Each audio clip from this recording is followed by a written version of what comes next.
Listen. Yeah. Yes, God.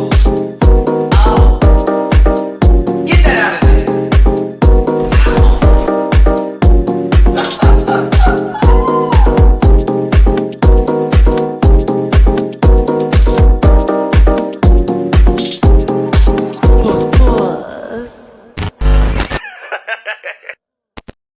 What up? What it do? Words that don't go together sometimes. You know the rest of it, boo. Hey, it's your boy, Matty Rants. Thank you so much for tuning in today. It's an evening episode for those in the States. If you're across the pond, it may be quite a bit in the afternoon. I love y'all down. We got a good show today. It's RuPaul's Drag Race Season 15, Episode 11. 2 queens, 1 joke. That lip sync wasn't a joke at all. And we have a special guest host today. You know, the girls on Reddit said I don't bring enough girls from Drag Race on the show. We know that's a lie. But this one, I've been wanting her to be on the show for some time, honestly. We love her down. We had a special name for her throughout the entire season because we felt like she was the voice of reason, also the confessional queen, and also brought a lot of people together. I'm such a fan. Listen, I'm going to go ahead and bring her on in before... No, actually, no. Well, Matt, no, we got to do me first. Because I got to give DeJa her time. Because once she's up here, it's up. And it's stuck. Ooh. It's going to be something like that. But let's get my social medias out the way first. I'm too excited. Okay. Y'all, I see the DeJa Skye coming in here. We get to tell DeJa how we got that name after George's. It was a whole movie, DeJa. Trust me. It was a whole thing. Every episode, it was like, all right, where's Artio? Where's Artio? But listen.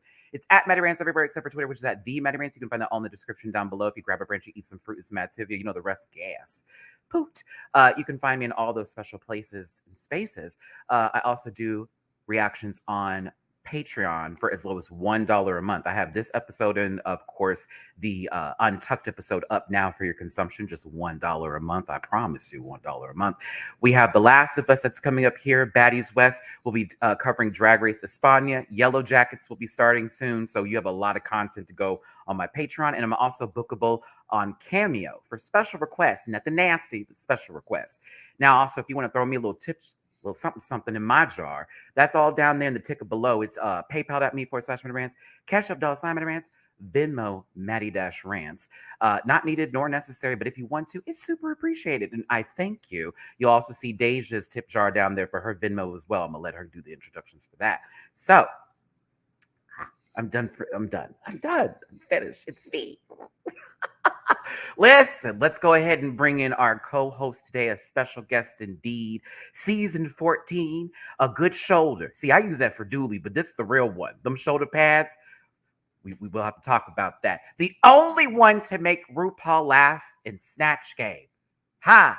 And also somebody who I think wore it out in that Alicia Keys lip sync. You heard me say it straight. It's DeJa Skye. Hello! Oh my God, I can see myself. Hi. DeJa. Can you hear me? Everything's good? I can hear you, babe. I can hear you.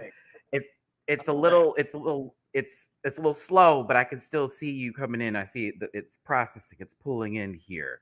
Am I digitalized? Am I pixelated? Not fully pixelated, but it's telling me in Tick, tick, tick, boom. I didn't know you were doing Baddies West too. Yes. I'm watching the full shenanigans, the Biggie in the situation, the full stunner girl. I cover it all, DeJa. You know, and if we're in there somewhere, I gotta cover it. Okay, Mama. Baddies West. All right. Hey, I'm mad. hey. Listen, I gotta keep the content up because it can't just be Drag Race forever. No, I'm just kidding. And it won't be. It really won't. No. DeJa, listen, I know right now it's a little slow with the picture, but you're actually coming in really super clear. So I'm kind of happy about that. We'll be able to get your, of course, feedback and your take on this episode. I'm really excited. And yes. Honestly, look at this. Bees East 4 FPS, but loving it. Look. Is it mine? Oh, I see it. I think I don't know. I don't know what it is. I'm on Wi-Fi. I swear I'm on Wi-Fi. Listen, we can hear DeJa. She's coming in on time. So that's what's most important for me, as long as we can hear them on time. Before we get into DeJa, I do want to take this moment to tell DeJa about our nickname for her for the entire season.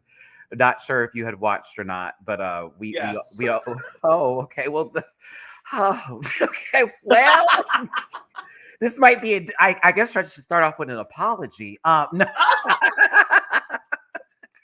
No, it was all love out of every single thing. I never mean to hurt anybody, of course. I know we'd be saying stuff though. So I can understand if whenever I see you at DragCon this year, if you want to give me a pinch, I'll take it.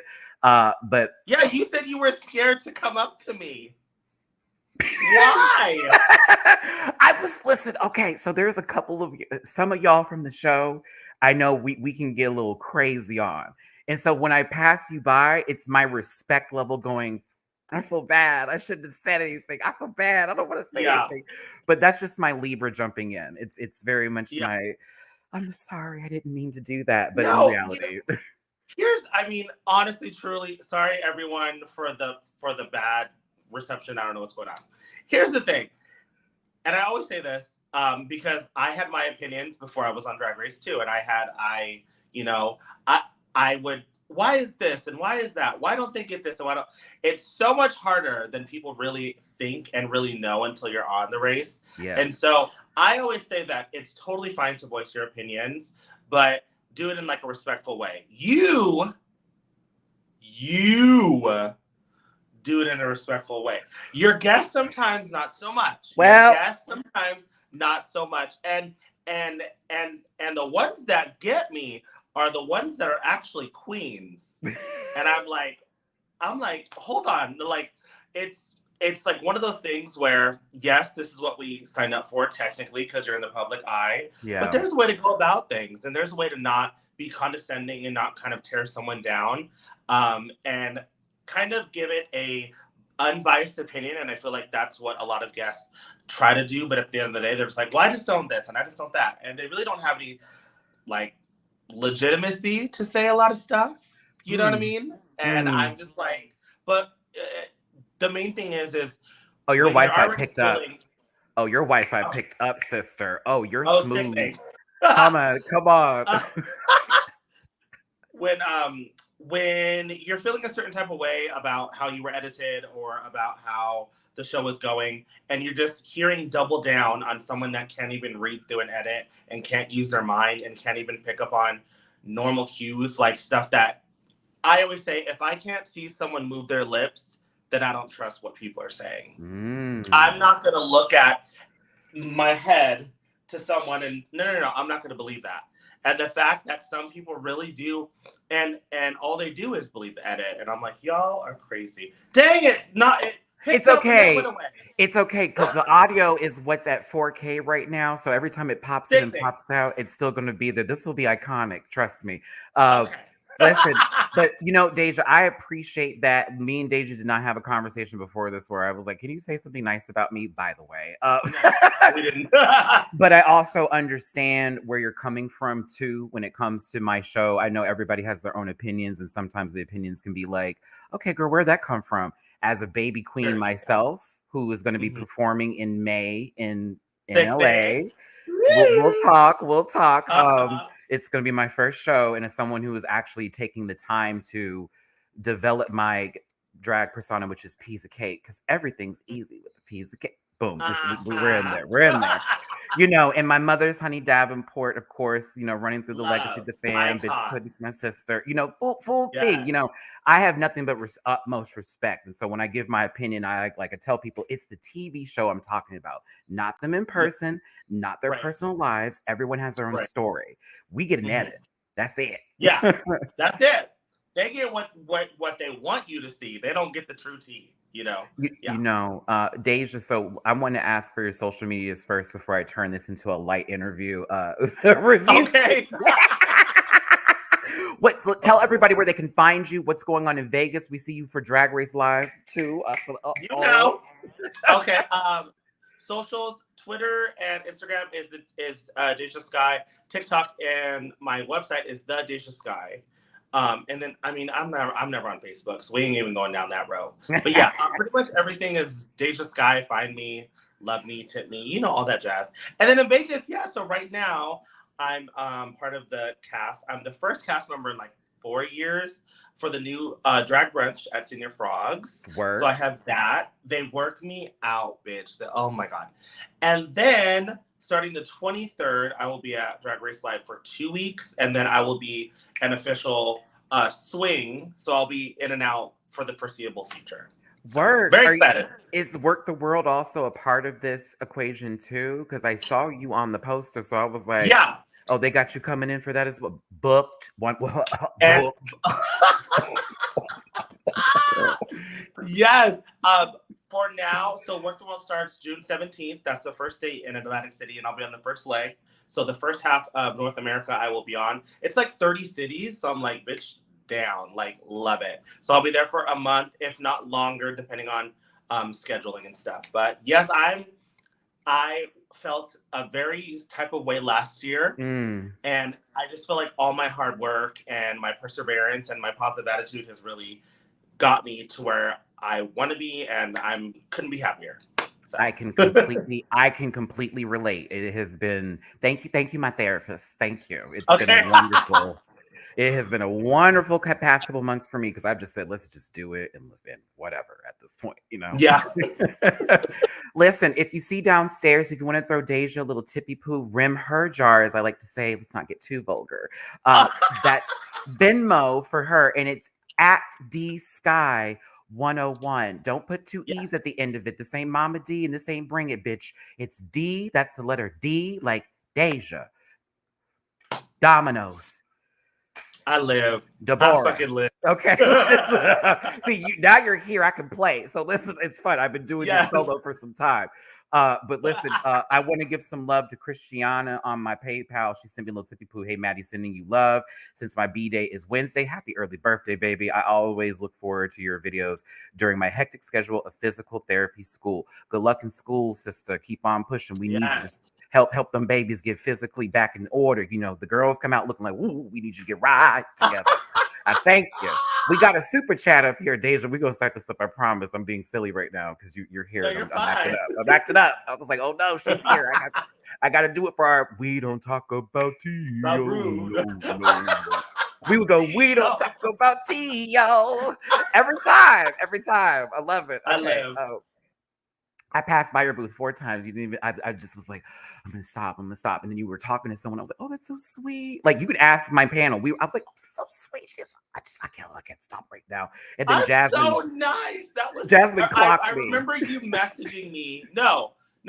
What did I do? I think you like posted with someone else, and I said, why didn't you come to my booth? And you were like, I was scared. I was like, what? Yes. I literally talked. It was Jasmine, Matty, and then I think it was Orion's story, and then you were right there because they gave y'all the white backdrops. Not girl. That is not even me. I know. It's none of y'all. I was like, what is happening here? Like, it's okay. They wanted it uniform, but I was like, where's the individuality besides our name? But now it's different. Now they literally let us design our own thing. So work. I did like how they had it set up so we could see y'all. I was like, oh, we have to go through, make sure everyone buys something and we can go through here. I know how people are. See, I had my press pass stage and was still buying stuff, so I'm not gonna do that. We ain't gonna say nothing.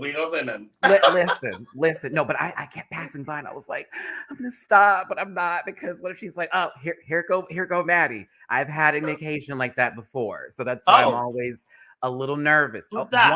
One person. What's that? I don't want to say their name here. I'll just type it in the private chat. Oh, that's how we operate. Them too. Them too. Hold on, I got that. Oh, really? The first one out of everyone? Oh, that was trust me. And I was with a Rant Pack member when it happened. Oh, I've talked about them. Everybody knows here, but I'm not going to say because we're trying to be nice and DeJa's here. But it was weird because it was like, what is this about? Okay, interesting. But yeah. Well, when you have nothing better to do. You know what, DeJa? This is a good time because just like this on the show, we have to give a disclaimer because this program is for entertainment purposes only, and content is not intended to malign any religion, race, company, drag, individual wigs, breast sizes, body shapes, any of the above. All opinions expressed by Matty Rants and DeJa Skye are solely their personal opinions, okay? They don't reflect your views. I have to say this, believe me. No hate should be sent to any of the shows or individuals mentioned on this program. So don't be a poot, and if you feel uncomfortable, you can tip DeJa Skye at DSky101 on Venmo, and the rest of it is for me. Because yes. Yes. How was brunch today? It was fun. It's we're debuting a lot of new stuff. We are under new management, so we have a lot of new opening numbers, closing numbers, stuff like that. So it's a lot of work, but it's very rewarding, but it's taxing. Your body is like, I was used to walking around doing this, shaking my titties, and then doing a little like 1-2. It's a lot of work, but like you're at the frogs now, so you gotta cut the fuck up. And Saturday, and like my mix is quintessential me. Like I'm like that hip hop, Missy Elliott, 90s kind of girl. It's transitioned to new stuff. Okay, got you. Yes, and like the crowd goes up, and I do get low by Lil Jon, and they're like, "Oh, it's so okay." Good. That's smart. That's smart. We got some super chats I want to give a highlight to. I'm gonna apologize, y'all. Lots coming in for me here. I thank y'all. 410 of you in this live. It's only been 60 minutes. We haven't even started the show yet, so we appreciate your support. Andrew from Cash App for Reddit can cram it up their booty. Love you, Maddie. What? What do you mean Reddit? Like they have a whole thread. They have a whole thread about me, girl, talking about all this stuff in the panels, this, that, and the other. It's just so funny. So I'm okay. It's okay. If people could, everyone has the right to have an opinion. Yep. It's fine. It's fine. I get paid for this opinion, but you know. That Reddit thread is free. I'm just saying, I can't wait till it gets monetized, girl. You're going to be talking like how I talk. Watch. Okay, listen. You're going to be saying, I'm going to say something salacious today. No.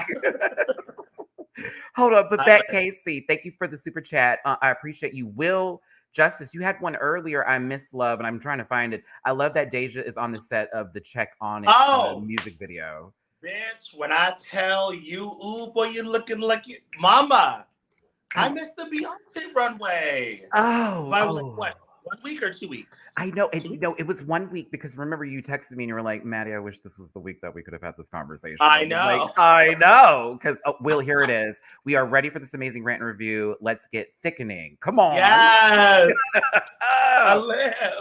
Listen, DeJa. We love you over here, honestly, as we do the majority of all the queens. Honestly, even the ones we shade and stuff like that. This is all for fun. Like, this is how we operate. And with my rant pack and me, that's how it is. If we talked about the show, we're going to talk about it, but we better be front and center to tip you at your job. Period. Like we do. So I know I'll be at Senior Frogs very soon. Trust me, watch, because I'm be in Vegas in a couple months. So yeah, I'll be there with my full. Here we go. I get 5s and 10s, sister. I don't do the. Let me know. I got you a table. Let me know. Okay, we're gonna talk about it. We're gonna talk. Okay. Pizza Mateo, Pizza, and DeJa on a Saturday night. The power this has, the flavor this has, the iconicness this has. It's fluorescent. We're black. Listen, no, we're gonna keep on moving. We're gonna keep on moving here. All right, I'm ready to start this up. JMCL, I see you tipping me. Look, y'all showing me some love. For gonna be a great live, how best to tip DeJa? JMCL and everybody else. DeJa, do you have any other outside of Venmo, or is Venmo the best way to tip you, dog? I have Venmo and Cash App, and they're the same. It's DSky101. Okay, let me update that. And then, I mean, I also have PayPal, but it's like a different user. Yeah, I trust me, I get it. Me and PayPal, we about to separate here. Okay, real quick. Hold on, I'm gonna fix this with the banner, y'all, because I want to make sure, because we got some folks I know you don't want to tip DeJa down for being here. So it is also Venmo and Cash App. It is DSky101. Save. Don't end broadcast. What am I doing? Great. Okay. Please ask DeJa to break into WoW and steal the original season 12 and season 15 edits. Love y'all. You know what? I am completely down to see the season 12 edits, because did you hear the rumor about how it was originally planned out, like with all the girls? That's insane. We would be living in a world where everyone hated Gigi, which is so weird. So weird. Like, I mean, listen, I just think that someone had a particular runway on their season they didn't get enough time for, but I'll be quiet. But we ain't gonna talk about that one. DeJa, that was my favorite fucking. I said they said shoulder pads. Girl, that's it. Like you know, girl, they kept. You know what's crazy? Here's some. Well, I mean, it's tea, but not like piping hot. They kept saying because they put me first for a reason. They're smart. They put me first because I was the only one that had a shoulder pad. Ooh. Mm-hmm. and so like they kept reiterating to every single girl whenever they were like, Deja's the only one that met the challenge, blah, blah, blah. Deja's like every single girl. So in my mind, I'm like, I got this. Like, I got this. I'm feeling good. Didn't get it. They said, all right, back to you go. Right. Go back over there. Pick your cocktail love. But can I at least say that I'm second place? Wait, I gotta ask you that, Deja, as we pull in here. What? Because I already know you've already gone through this. You've been there before. But what? Yeah. This second place, this I don't get it. I don't get it. Like I think they're thinking, and it always we don't know. All we know is the winner and the person that goes home. There's no like, hey. I mean, the only time that I can ever think of you got second place is if they say it was like Matty and Deja, you both did blah, blah, blah, but Matty, then it would be like, okay, we get it. It's kind of like because but we were no high. Exactly. Yes. Like Ruth's not going, all right, so here's my riddle from Dr. Seuss, Hold the Racism. And, you know, hey, and this is what it's going to be. She doesn't do that. She goes, I think you're good because you're good. I think you're great because you're great. But you're the best because you're the best. And here's the winner. It's literally how they do this. It to me, it's like there's a top 3, bottom 3. 2 bitches almost got the win, and that's it. Like, move on. And also, when did we start counting minis? I want to know. Deja, you're on the wrong season. You were on the wrong season. You were on the wrong season. I didn't even get a mini challenge. Well, did you at least get you already done had hers? This is because they finally brought that back today, and I was like, wow, this has been a very long time since we've seen this. The little trophies? Yeah, well, no, you know how they do the after y'all go to the table and you sit down and you talk about what happened just yesterday, and you then all of a sudden, whoop, let's go to this either green screen or an actual TV that's sitting here that I don't know about because I haven't been in it yet. Yeah, we didn't have none of that. No, none of that. That's some MTV money. We're going to have to do a redo of your season. We need a redo. We need not a redo, but just give us more of the edit, please. That's all I'm asking. Girl, fun fact, season 14 was supposed to be on MTV. I do remember this. I actually, because I know people, but it was supposed to be on MTV, and then once we filmed the promo, they were like, "Psych." We're gonna go JK. I mean, at least you weren't in the process of almost being on Showtime for whatever reason that was. True. That was so weird. No shade. I love you, Wow Presents, but I'm like, please don't. I know the money's right there, and wherever the money resides, I feel y'all, but yeah. But I don't want another subscription on another thingy on another. No, exactly. Even though I am subscribed because of Yellow Jackets, soon to be coming out this month. So listen, we're gonna get into the episode. Deja, I see you, sister. We here, okay? Because I feel we could talk all day. Period. Yes. As a matter of fact, who made the comment here? Because it was very much appropriate for what it is. You and Deja are filling my heart with joy tonight, and Deja's mirror mirror look was my absolute favorite. Thank you, Crash, for the super chat. Thank y'all for the love. Thank you, Crash. But that last statement was. I know. I have eyes, Sister Marie. I didn't hate it. But I saw the potential. But thank you, Crash. I love you. I adore you. Thank you. Girl, this is what I live for. It was a polite clear. I enjoyed it. It was fine. Nikki's bodyguard. About season 12, SP got the needles edit in real life. Child, Nikki, thank you for the super chat. Let's get this episode, y'all, because I can already hear someone going. They just talked about themselves. Did. So Selena S Titties won the lip sync against. Oh, I have to remember Malaysia. Baby doll, baby doll, baby doll. Fox, one of my favorite people on the show. Do you feel it was right? Well, are you watching my DeJa analysis? I do. I am a subscriber. So I analyzed, and I thought that Malaysia should have stayed just based on the criteria. And the fact that I'm a huge Beyonce fan, and if you're not going to do the moves correctly, just don't do it. And on time, on beat, beat. Yes. And then it was also like a lip sync for your life, not like an impersonation for your life. So, and like it's weird because out of Malaysia and Selena, I had the highest hopes for Selena because I've seen her turn out lip sync after lip sync after lip sync, and she shows variety of like every single time. So I'm down for a little like, and this, but other than that, do your own thing. It should have been chorus parts. I felt where the choreography from the song should have taken place, but after that, just done. Move on. Do your own thing because we're not trying to see what we used to do in the club when the song first came out and they played the video in the background and every bottom, every power bottom, and every soft top would get on the floor and it's boom, boom, boom. We're all doing it. Everyone was Beyonce. No one wanted to do the leg lifts. We were only just doing this.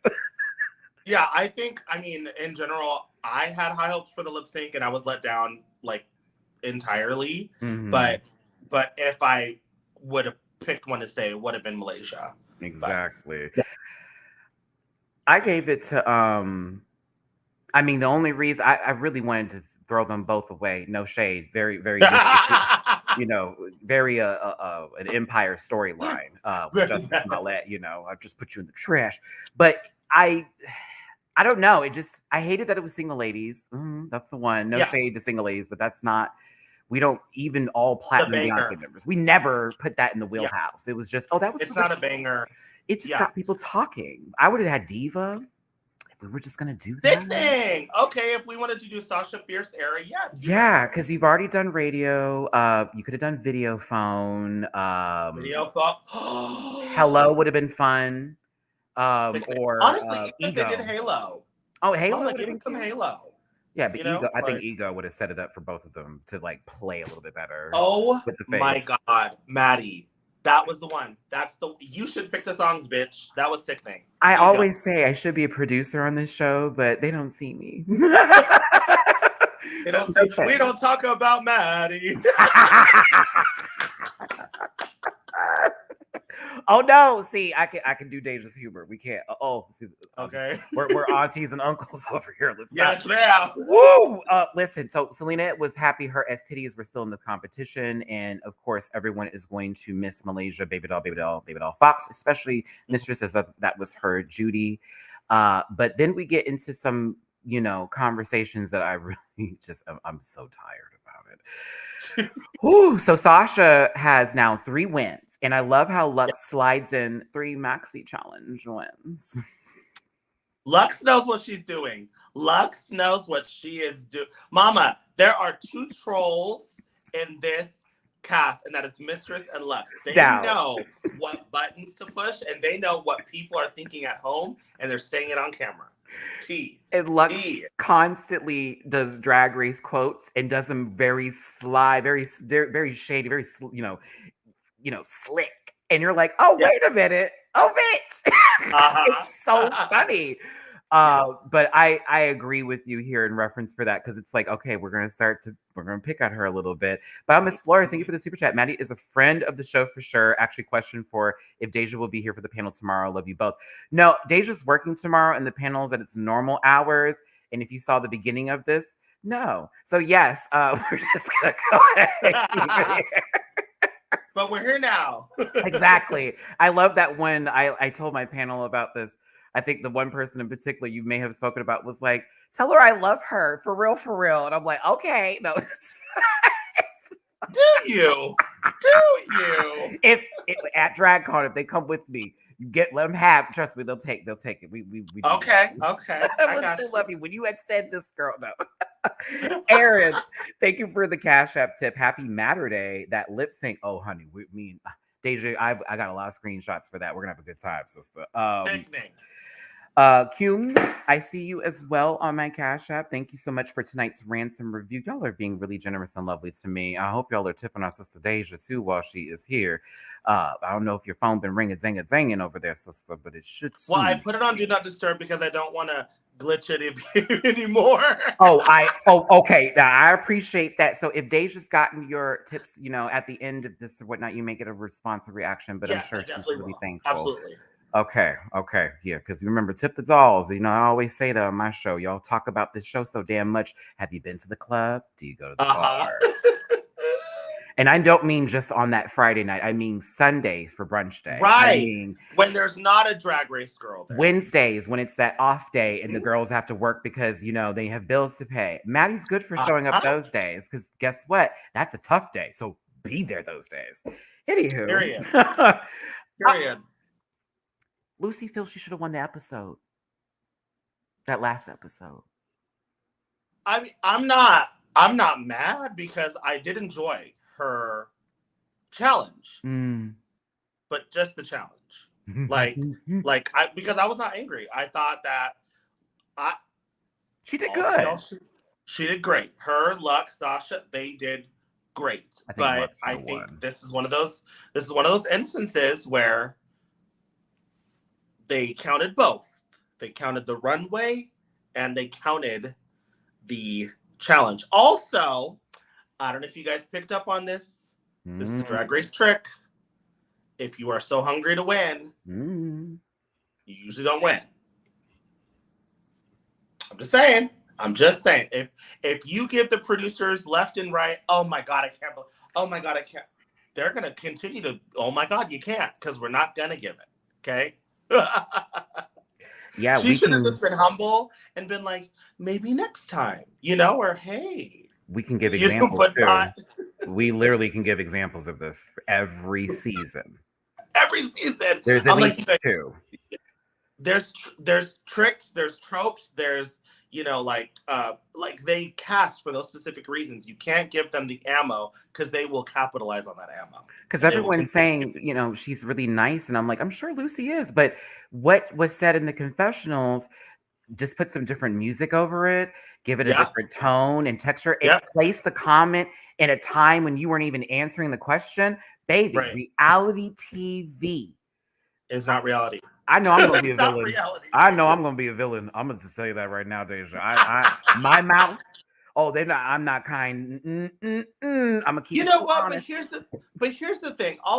I feel like, haven't you noticed within the last, I would say, maybe 3 to 4 seasons, haven't you noticed that the ones with the mouth, quote unquote, I'm just gonna put a quote unquote, the ones with the mouth that tell it like it is, they don't come off villainy.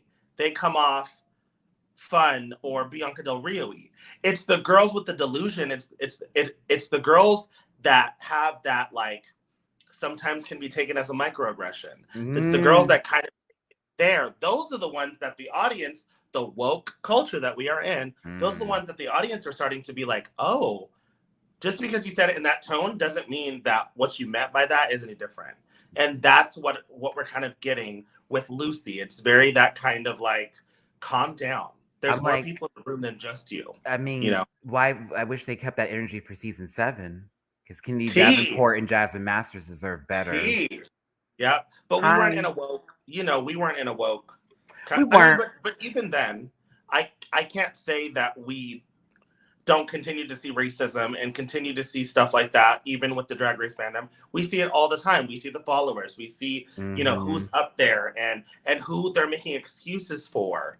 We still see it. I just think now it's being brought up on a broader spectrum. Yeah, You know, especially the Twitter fam. Honestly, not everybody on Twitter, but I got to say this to y'all. Some of y'all have been in the trenches, like really like debating the girls. You even got one person to delete their account so they can remake another one and double girl. down. We don't have to bring them up, but it's interesting to see some of y'all out there actually cutting up, because personally, I'm too old for that shit. Okay. I sit in this house and roll something up and be like, oh, too bad, but that. I do see it. And also I've seen how y'all have shown DeJa mad love. DeJa, you've been getting some love on Twitter and TikTok, social media, especially with the paint. Everyone's been asking, Matty, when you go to Vegas, see if DeJa can paint you. Because I'm like, low key, high key, all keys. I'm down. I'd be here for you to get my mug into full scale beat. Mama, come on my channel. Mama, come on my channel. When I come to Vegas, I'm going to hit you up. I'm going to see what your schedule is like. I'm going to be there for a week. We'll talk. Oh, sickening. Yeah. Oh, we can do multitudes. We can do multitudes of things. Because when I travel, I also work. I have to tell people this too. I'm like, girl, I bring Same. my light and my camera. We can make something can happen here. So you heard it here ma'am. first. You heard it here first. Listen, up some more love here, Stephanie. It's 4 a.m. in Romania, and I'm here. This is a very generous tip. I thank you so very much, DeJa. I got some awesome. Yes. Yeah, here. You do. And then Bitch Puddin just texted me back. Oh, I can't wait for May. Okay, y'all, listen. My bad, y'all. Pay. I see you said your name's Pay. Oh, I had to look at that twice. Thank you for the tip. I was like, Pay what? Pay said what? I owe something. Hey, Maddie, missed last stream because midterms, but love. Well, hey, babe, I hope the midterms went well. Thank you so much for being here. But Maury, make this Saturday extra special. Y'all are awesome. Thank you so very much. Woo. I've officially been put down. I'll be performing at Precinct on May 12th. Okay. That's it. Announce it today. Oh my gosh. Okay. Yes. Oh my god. Precinct is the one, mama. Precinct is the one. The stage, the audience, it is sickening. You are gonna have a blast, bitch. Oh my god. And I have my 3 songs, but she's like, we got you for 1 number. Okay, hold on. Let me respond to this real quick, y'all. I'm sorry, DeJa. I'm having a moment. She's just excited, y'all. She's just excited. Look, bitch just said, oh my god, yes, love DeJa. She is so sweet. Real time. I love bitch. We went on a little Halloween tour for like 3 cities before I was on Drag Race. She's the sweetest. She is the sweetest. Can I tell you a little story? Yeah. Honey, this is my channel. Fuck off. Go do what you're saying. So we I was on a little tour. It was me, Bitch Pudding, J. Jolie, and Delta Work. And I think there was one other person, but I can't remember. We were on tour for 3 days, right? Mm-hmm. There was another Drag Race girl who came in on the last day. Okay. So she came in on the last day. We had inside jokes. We were cutting up, kikiing, doing what bitches do. And so I was cracking a joke to Bitch Pudding. Mm-hmm. This person did not know that we had it like that. She thought I was trying to read her. Oh. So it was almost, she turned to me and was like, girl, calm down. Basically like, who the fuck are you? What? And bitch had to put her in place. Like, she's joking. We've been on tour this entire, like, she's cool. It's all good. Switched. Oh, okay. Like, ooh, like when I tell you, I was like, first of all, you didn't even make it far in your season. That's one. Second of all, like, just because I was cutting up with a friend. This is a person from Drag Race that did Yes, girl. this? Second out. Y'all can go through the list. She turned. It was really kind of like basically, you ain't been on TV, so who are you to talk to her? And we were just kikiing. We were literally just kikiing, girl. It was crazy. I see. Isn't that interesting how you're kikiing, and that's what drag is? And then you see people on the show get mad when Mistress was just being funny and sort of just playing with them a little bit, and they turn it into this whole narrative. Isn't that interesting? Mm-hmm. That came outside and almost touched you. And bitch is a real one. That's Atlanta, mind you. For the girls that don't know, that's Atlanta. Okay, I don't mess with a bitch from Atlanta like that. Okay, so like, come on now. But that's crazy, DeJa. I'm glad I wasn't there because girl, it'd been worse. and she switched up. She switched up so quickly, but it was just so weird because it was like, so because I'm not on TV, I shouldn't. It was just such a weird energy. And then bitch told me after, she was like, I don't know what that was about, but she needs to calm down. Like I was like, tea. Might be that sugar boogers. Listen, Okay. you ask Ray J. He don't know how to act no more. Listen, y'all, if you haven't figured this out, if you haven't figured out what the kind of live this is, what kind of rant and review this is, it's heavy on the rant. But this is low key. This is DeJa fucking Skye right here. Now I don't know if she's fucking the sky. She may be hitting the ground, but you got to understand. Kaboom, you know, we're doing low key. This is a review, an interview, a rant. This is all of the above. Okay, all of it. So Kiki. Mainly it's a Kiki. Right, that part. Because as y'all know, because I interview the girls, like I never come at it with this. How's your dad? Like no. Yeah. We play. I ask light questions. Nothing that's gonna get anybody in trouble. I don't know what that contract looked like. So you see what I'm saying? I went to school for this. Right. Respect. Okay, so yeah. Anywho, I just respect. Tip of the pants for Miss Piece of Cake. This is me grabbing it at precinct. I'm gonna do my hands just like this. Thank you. Oh, that's the Mo heart. That's the Mo heart. Thank you. Oh, and you know I love Mo. You know that's my sister right there. Listen, yes. Bio Miss, tip for you, Maddie. So happy for you. Here is more future blessings. If I'm ever in Texas, I will most definitely go to one of your gigs. So it's funny, Mistress is we cool. So I got to talk to her, and Chevelle, I'm cool with as well. Please. That's why I always look at people talk. Oh, you don't know. Oh, okay. Oh, I do. Oh, yes, I do. Thank you, Real Justice. Thank you. Kisses from Brazil. Shout out to Brazil. Shout out to Brazil. Come to Brazil. I want to come to Brazil so bad. I want it. Me too. I need to go. See, Diggy's been there. I'm jelly. But it's 11 p.m. down here. Y'all are really up for this today. Let's get to the show. I'm sorry, y'all. Okay. Okay, so Lux in this wig, wanted to also win as well, but it was a little different than how Lucy sort of worded it. It was very much, I'm just happy that I was in that position. I feel like I'm close to second. Camera kept panning back to Lucy's face, like as if she couldn't handle Lux saying I was a close second because there was a top three. Right. This then causes a conversation to happen as Lux is getting up. The queen is arriving, and Lucy pulls out yes, I'm the queen. That was so weird. What are you doing? How old are you, Lucy? You're a construction worker. What's going on? I mean, her caucasity is definitely showing. I definitely think she could work on the albinoism a little, turning it. Listen, they would come for me when I brought up, Hellman's jars of mayonnaise, DeJa. So by all means, listen, this is Kraft light mayo with a little olive oil in there. Walk, sister. I honestly, well, I mean, obviously not this episode anymore because she got to win. But thank you, Patty. When you're hungry for a win and you're so close, it can bring out the worst in you. No, it really can, because Lucy went to my homewear in Fresno, and my best friend said she's so sweet, she's so, and I believe it.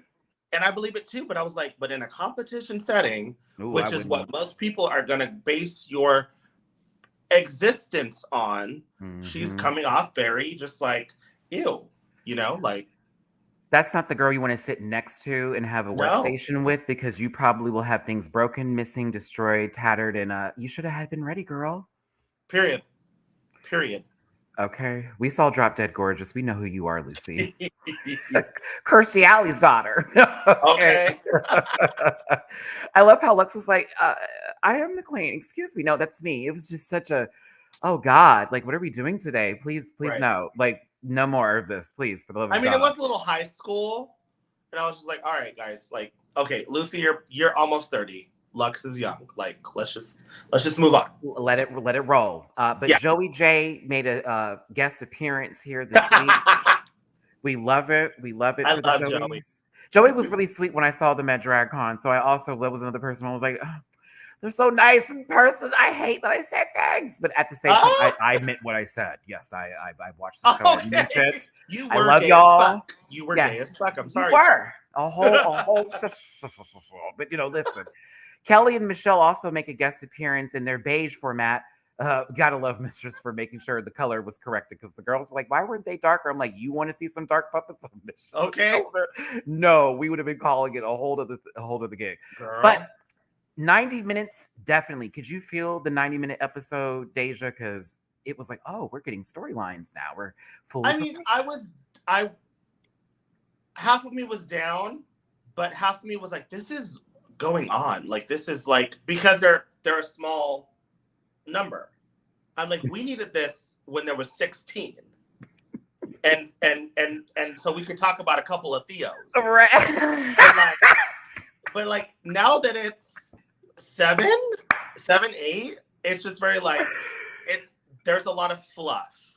I mean, I love that we got to, learn more and more about the people we love and the people that production loves. But I would love to see more from like I don't know much about Selena. I don't know much about Marcia.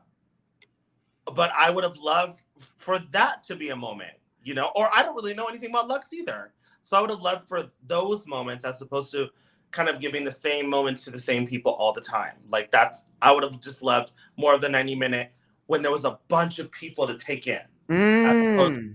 As opposed to just the 8 of them, 7, 8 of them. 7, yeah.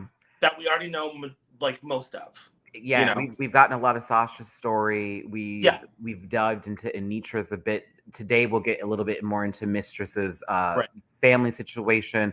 Yes. But I absolutely agree 100% because low key, we don't even know that much about Lucy except for the fact that she had a hard time in her town at one point in time and that she's a construction worker. The most that we're getting of Lucy is, I'm mad I didn't win.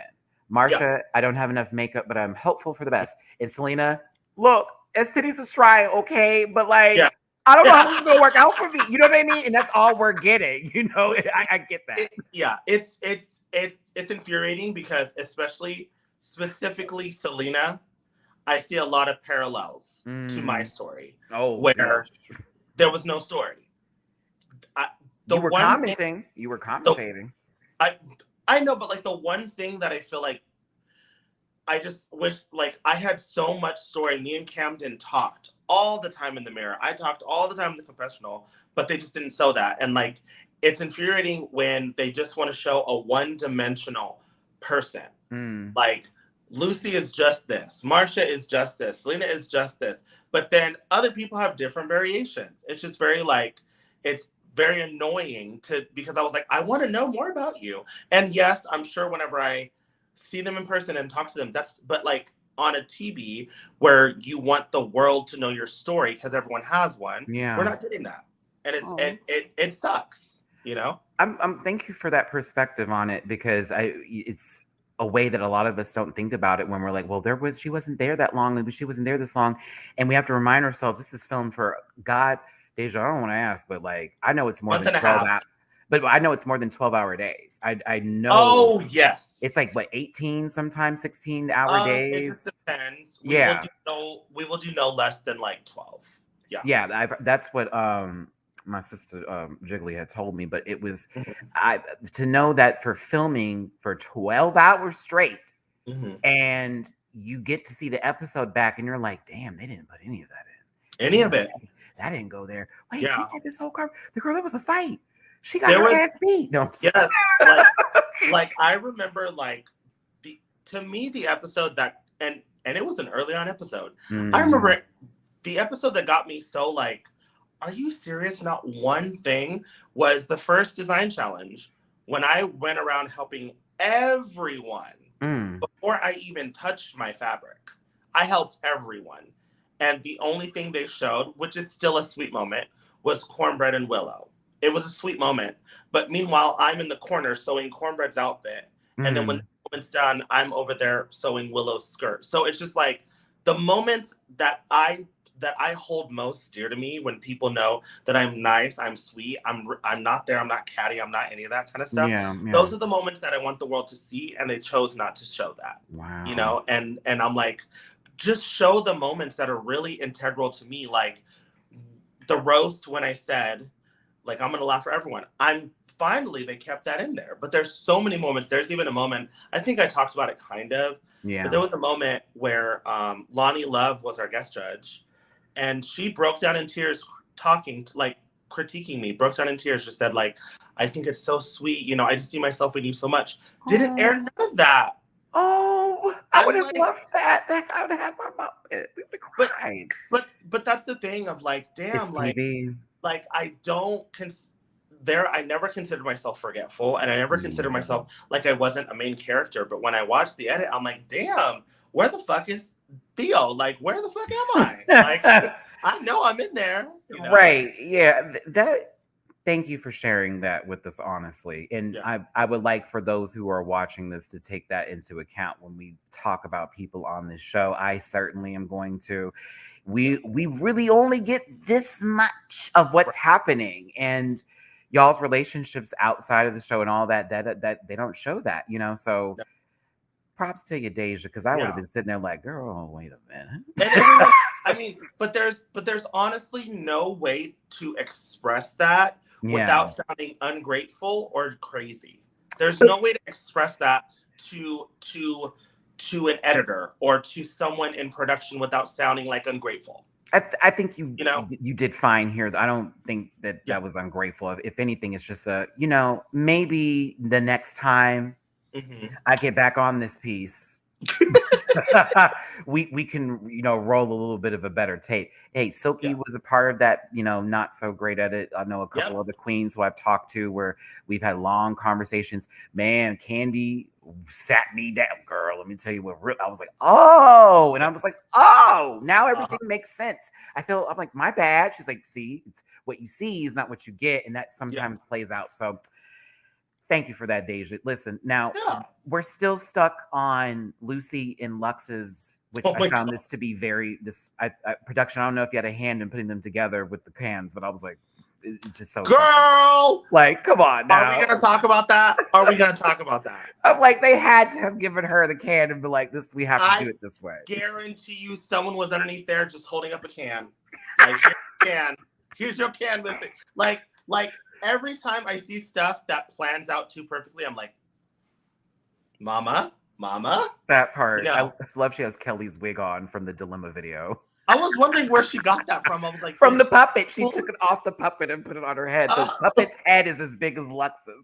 Not the Dilemma video where she's typing with Excel. Oh my God. The girls will never know. They'll never understand a Palm Pilot. You will never know the BlackBerry days. You will never know. Okay. Oh my goodness. So Lux basically was like, you didn't have the pregnancy bump. So, which is what we were all thinking. It. But when Lucy said, I feel like you're attacking me, I was like, why would you use that term? Micro aggression. Yes. I was like, why did she say attacking? Because she's what? Oh, let me shut up. Listen. We don't talk about Lucy. No. Disclaimer. I promise this is for entertainment. Shut up. All right. No, it really is. But like, I think that's something that needs to be a conscious reminder in someone's head of like, certain words can be taken out of context, like aggressive, attack, like certain things like that. Because they gave her music. Blow up in the fan base and make it look like, you know what? Yeah, she is. And as much as people don't think it's a race issue, it could be taken as a race issue. And it is. Well, it's funny that even is mentioned since their entire comedy bit was based off of Lucy being white. I have a lot of thoughts about this comedy challenge, DeJa. Okay, so we're gonna get into it, Mama. Because we have a lot to discuss. But no, I think that we're all right in this sense. Mother was pregnant. Okay. Yes. If she really wanted to be that girl, she should have had a foldable belly and basically pretend to sit down if she wanted to go there. Like, how about this? She opened her jacket and rubbed her corset. Keep your jacket closed and don't draw any attention to that, and it would have been fine. But you literally made the conscious decision to open the jacket and rub your Mama. The fact that you are that delusional that you do not remember how monumental this moment was, and the whole point of it, love on top means a baby on. Girl, come on, like listen. See, DeJa, that's the Beyonce fan right there. She know, I know, Mama. It's also the fact that it was, to me, I'm not going to knock the different color, but I am, because it was like, girl, are you a pink lady? Now it's bedazzled jacket. Like, are you Frenchy? Like, what's going on here? Because she did have a Frenchy wig on if we really want to go there. But it's that color was not the color tea. That and was, the dark fruit, no one even does hair like that anymore. Like, it was like, yes. It was on down. It was on down. There was no brain. It was on bro. It was on broke. Yes. I was like, girl, and Beyonce would never. But no, it's fine. I agree. This was a moment. It was like, you can't just say, Beyonce is also snatched. It's like, yeah, but then wear an outfit that she snatched in. Mistress was living for this. Because she was probably like, finally, I'm not in it. You know I'm what I not mean? the Like, one having to say something about this. It's Lux doing the work. I'm here for it. I live. I'm Selena in all these moments, making faces. Ooh. First during the I live. Ooh. I Lucy, I actually do like you. I put that on everything. I just think you have given them so much to work with. Too much. Too much to work with. That part. They're really gonna put, ooh, girl, yes. Because God forbid you don't make it to top 4. And then what? You're girl. And it's not against your legacy. It's just the fact that I should win. And right before the finale, they go, I'm hot. You thought wrong, sweetie. Yeah. That's for counting mini challenge wins. Yeah, very bad. I've won 3 challenges and then had to say they were the most important challenges in Snatch Game. I said, well, DeJa would like to have a word with you because this bitch won Snatch Game. And then shortly thereafter, like, honey, girl, like 3 episodes later. Yes, ma'am. I remember. They were like, okay, girl. Real quick, DeJa, because, low-key, we're kikiing and chatting. I know you were hyped that you had to just sit back there and watch them bitches lip sync and you didn't have to worry, but I also know you probably wanted to showcase too. I was so ready. Because I literally remember being like, I would be fine if Ru said, hey, DeJa, you won. However, you're still going to have to be part of the... I was ready. What song would you have wanted to do? Please tell me. Mama, respect Aretha Franklin. There was no soul. I love Jasmine and Diane. Those literally two of my best friends. But there was no soul to the soul song. So I was like, Mama, it was either that or like, just because it's like my favorite JLo song was Love Don't Cost a Thing. I could have seen you wearing that out. It would have been Luther Vandross. Even the Luther. I was ready to do so. So like, it was, yes, I felt uneasy to, but at the same time, I was like, but I want to. And then they gave me a fucking rock song. Like, girl, I was ready to do so. At every moment, I was like, Mama, I am ready. And then they gave us that stupid song, and I was like, this is the one song I don't like or I just knew. I was like, oh, my sister with the my colorful crayon box sister is about to go home. Because I was like, it's the rock song. It's a rock song. Once they give us country and rock, I'm like, ooh, I don't know how the For Color girls are gonna do. They might be thrown out that window. I think I held my own, but it wasn't my shining moment. You know what I mean? Like, it wasn't like a lip sync that I will continually like, oh my God, I enjoyed the Alicia one. I thought you ate the Alicia, especially when you was I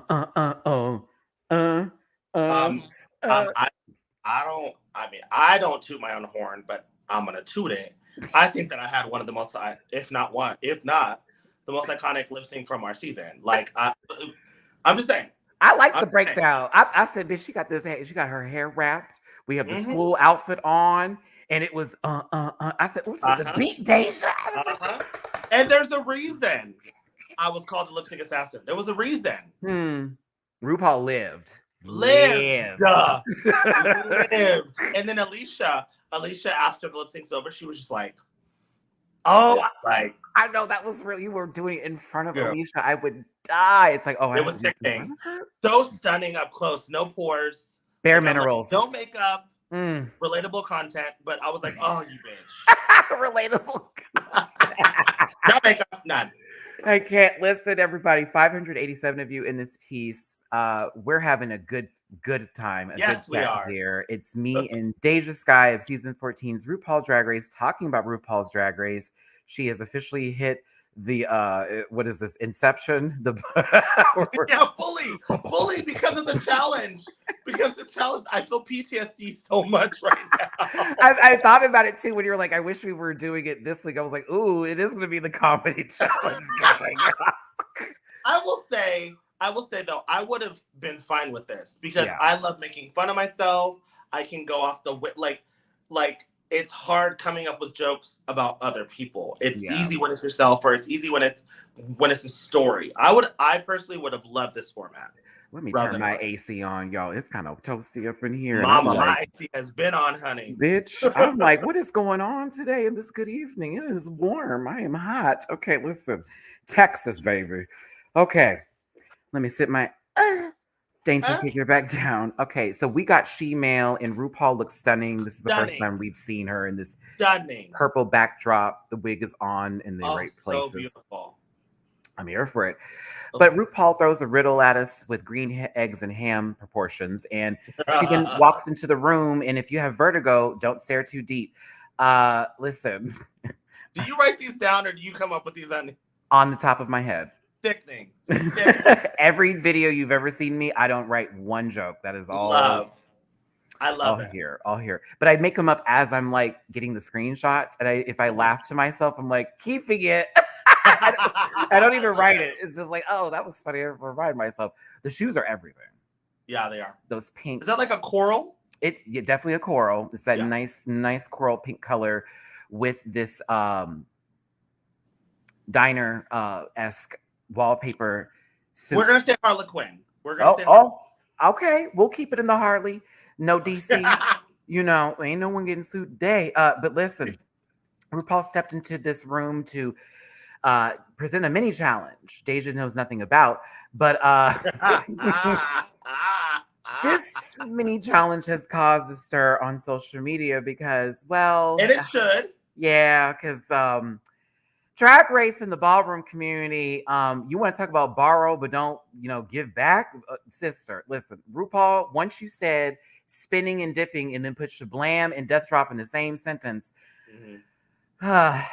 But I get it. This is for fun. I'm looking at it that way. However, I get when folks are like, come on now, y'all, because people take this and go, oh, this is what ballroom is. And then they try to play kiki, and then they want to show up to an actual ball, and then they get chopped. That wasn't fair. We're supposed to have fun. Bitch, this is for money.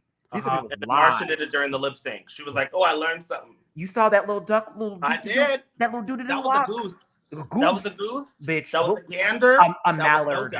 A mallard. It's a platypus. You understand me? A platypus. And a platypus. A beady baby platypus at that. It was, I said, what is this hot? Girl. You could have had a double Shantae till that happened. I was like, well. Let's talk about it. Let's go ahead and bring them up. DeJa's here for my foolery. I'm here for it. Lux would have been chopped as for version Vogue. It was a lovely performance, but no. I was like, She's nice. Zero. I love you, Azalea Banks. Let's keep moving. Nope. Lieutenant Dangle from Reno 911, everybody. That's me dead. That's me dead. And then she shook what wasn't there. And I was like, no pads here, baby. Oh, Lucy, you're going to be mad when I get on the show. You're going to be mad, sister. We do.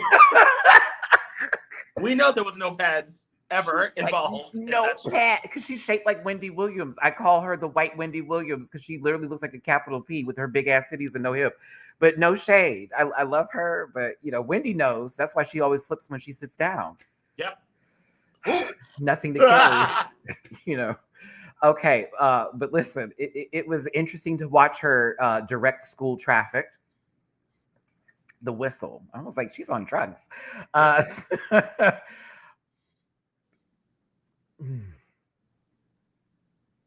bless her. God bless her. Next. So this is what I got of Selena. I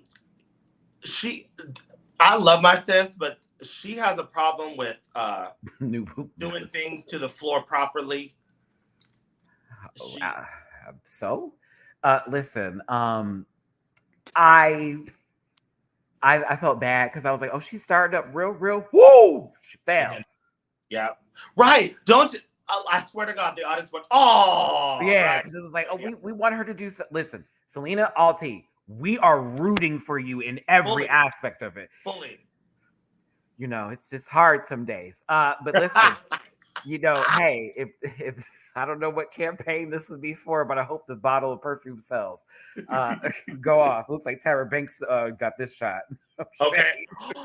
She's a photographer, baby. She's a photographer, but she doesn't do her own lighting. She doesn't do her own white balance. She doesn't do right. But she does click the camera. She does click the camera. Like when RuPaul got that camera this season, I said, look at her putting on her Tyra Toxic Era tease. Yes. Are you going to make them be black and white? Oh.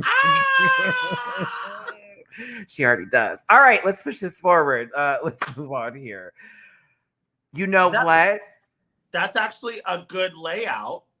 But it wasn't a dip, but it was a good layout. But it's a good layout. It's a nice stretch. I can't wait to see you run hurdles. Yeah. Very that. You know, hey, listen, Sasha wasn't voguing, but I still was living for every bit of I don't care. And this is the kind of thing that's like, this is the X factor of Sasha. That is not voguing, but I was entertained and I didn't give a fuck. I was like, that's sickening, bitch. I know you've seen her perform, DeJa. It is another story. And I tell people, y'all. When Sasha said at the beginning of the year, I'm your favorite drag queen's favorite, that hits every single. She is an icon, a legend, mother. Like and super sweet in person. Super sweet. So nice. I worked with her for years. Like prior to Drag Race, and she was always so sweet. Like literally an icon. Like one of the most like everyone wants to perform like her. No one can, but everyone wants to perform like Sasha. But it's just that's her je ne sais quoi. And I'll tell you this much. I didn't even bat an eye when she said that Beyonce stole Sasha Fierce. I didn't even bat an eye because I'm like, you know what? She probably did. I did. Probably did. I bat all them eyes. I was like, I love you, girl. I love you. That's the one thing I'm gonna be like. I'm gonna give you Gia Gunlash. One down, one up. You know, bury that. I'm gonna squint at you a little bit. Listen, we had over 700 people in this live at one point in time. Y'all are coming in the room and coming out. I know it's late for some of y'all. I know it's early for others. I thank y'all for tuning in. If this is the playback crew, hi. Hope you're having fun. And if you're tuned in now, thanks for being here. Y'all have been very generous with the tips. We appreciate all those for coming in. I know Deja's going to look at her phone and probably go, what? After this. And of course, in this live chat, y'all are really clearing here. So I appreciate every single one of you. Period. Deja, thanks for being here too. This is so much fun. Like, we're going to have to do this again. We're going to have to do this again. Yes, absolutely. I might have to bring back Mother Tia over here for the finale this season, but you know she's booked. Yes, I would love to. That'd be so sickening. You want to come back for the finale and we'll do this? Yes. Okay, let's do that. And whenever you want me on, sister, you call. I'm there. Ma'am. Okay. Ryla, super chat, love you. The challenge gave House of Light. If you know, you know. Because legendary, my God, that was something. That was something. That boy jumped in the air and did the They tried. They're good dancers. Yes. Good dancers. Dancing. Now, Mistress, I lived. That was great. Again, not voguing, but I lived. She gave comedy. Yes, I was. Mama, the makeup on Marsha. I feel like she walked Big Girl. If it was a category and it was one for a particular ball, she was walking Big Girl. And she basically was like, I am B. Ooh, her face is rough. She needs makeup. Then she walks over to Sasha. Yes, girl, I can do. I was like, she was walking Big Girl. Oh, yeah. She was, I was living. Slaying. It was this. Yeah. It was this for me. Like she got to Sasha, was like, wow. I was like, Mama, iconic. Live. It was fun. It was fun. Even the playful, you already know what's up, down. Now, the only one to me who was doing anything resembling any voguing, if any category was ever to be given, was Anitra. And when I tell you, her hand movements are just pop, everything. And I love her, like, I love this thing that when she pulls this in and dips back out of it. Her martial arts background comes into play with a lot of her movements. You can see the fluidity and strength behind it. You're hidden Anitra. Bitch, hidden. Okay, listen. I'm out the box. Wow. Okay. Give us Shangela's All Stars 3. It was enjoyable as fuck to watch at least the last three people, which was Sasha, Nitra, and Mistress. I mean, there was a reason. Mm-hmm. Sir, did you know that your crotch was going to be on full display in a full, like, there was a moment. Did you see it, DeJa? Like, yes, I don't think he knew. He seems very shy. Like, the Filipino one from our season, Calix. Yeah. Very shy, like, very, like, to themselves. I don't think he knew what he was signing up for. I don't. But we're here for it. They listen. As we see with Bruno, smile for the camera, baby. But you know, it's fine here. Speaking of Bruno, come in here.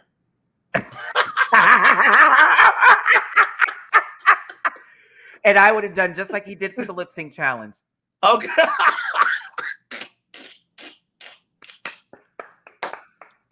I hate you. I hate you so fucking much. Listen. I didn't want to show the picture of the zoomed in crotch. I don't know if it's stuffed or not, so I don't believe in showing false information on my channel. I think it was enhanced. I think it was stuffed. I think. I know you've been listen. Also, my words, y'all, because I want to get to the picture. Because Anitra won $2,500, and every bottom in the room was salivating or possible top. Okay. Oh. Anitra hitting the boom. The boom mic. Yes, we got a boom mic. So funny. So here's my question, DeJa, and I wanted to ask this. I don't know why this is on my nerves. Why are Lucy's legs red? Why are her legs so red right here? What happened? I think those are her tattoos. No, she didn't. Oh, it's red. The shorts are too tight. Oh, okay. Circulation. Yeah. No breathing. Yeah, breathe out. She is no pads. Okay, listen. How far away is RuPaul from y'all when you get in this? Far. I knew it. Far. Okay.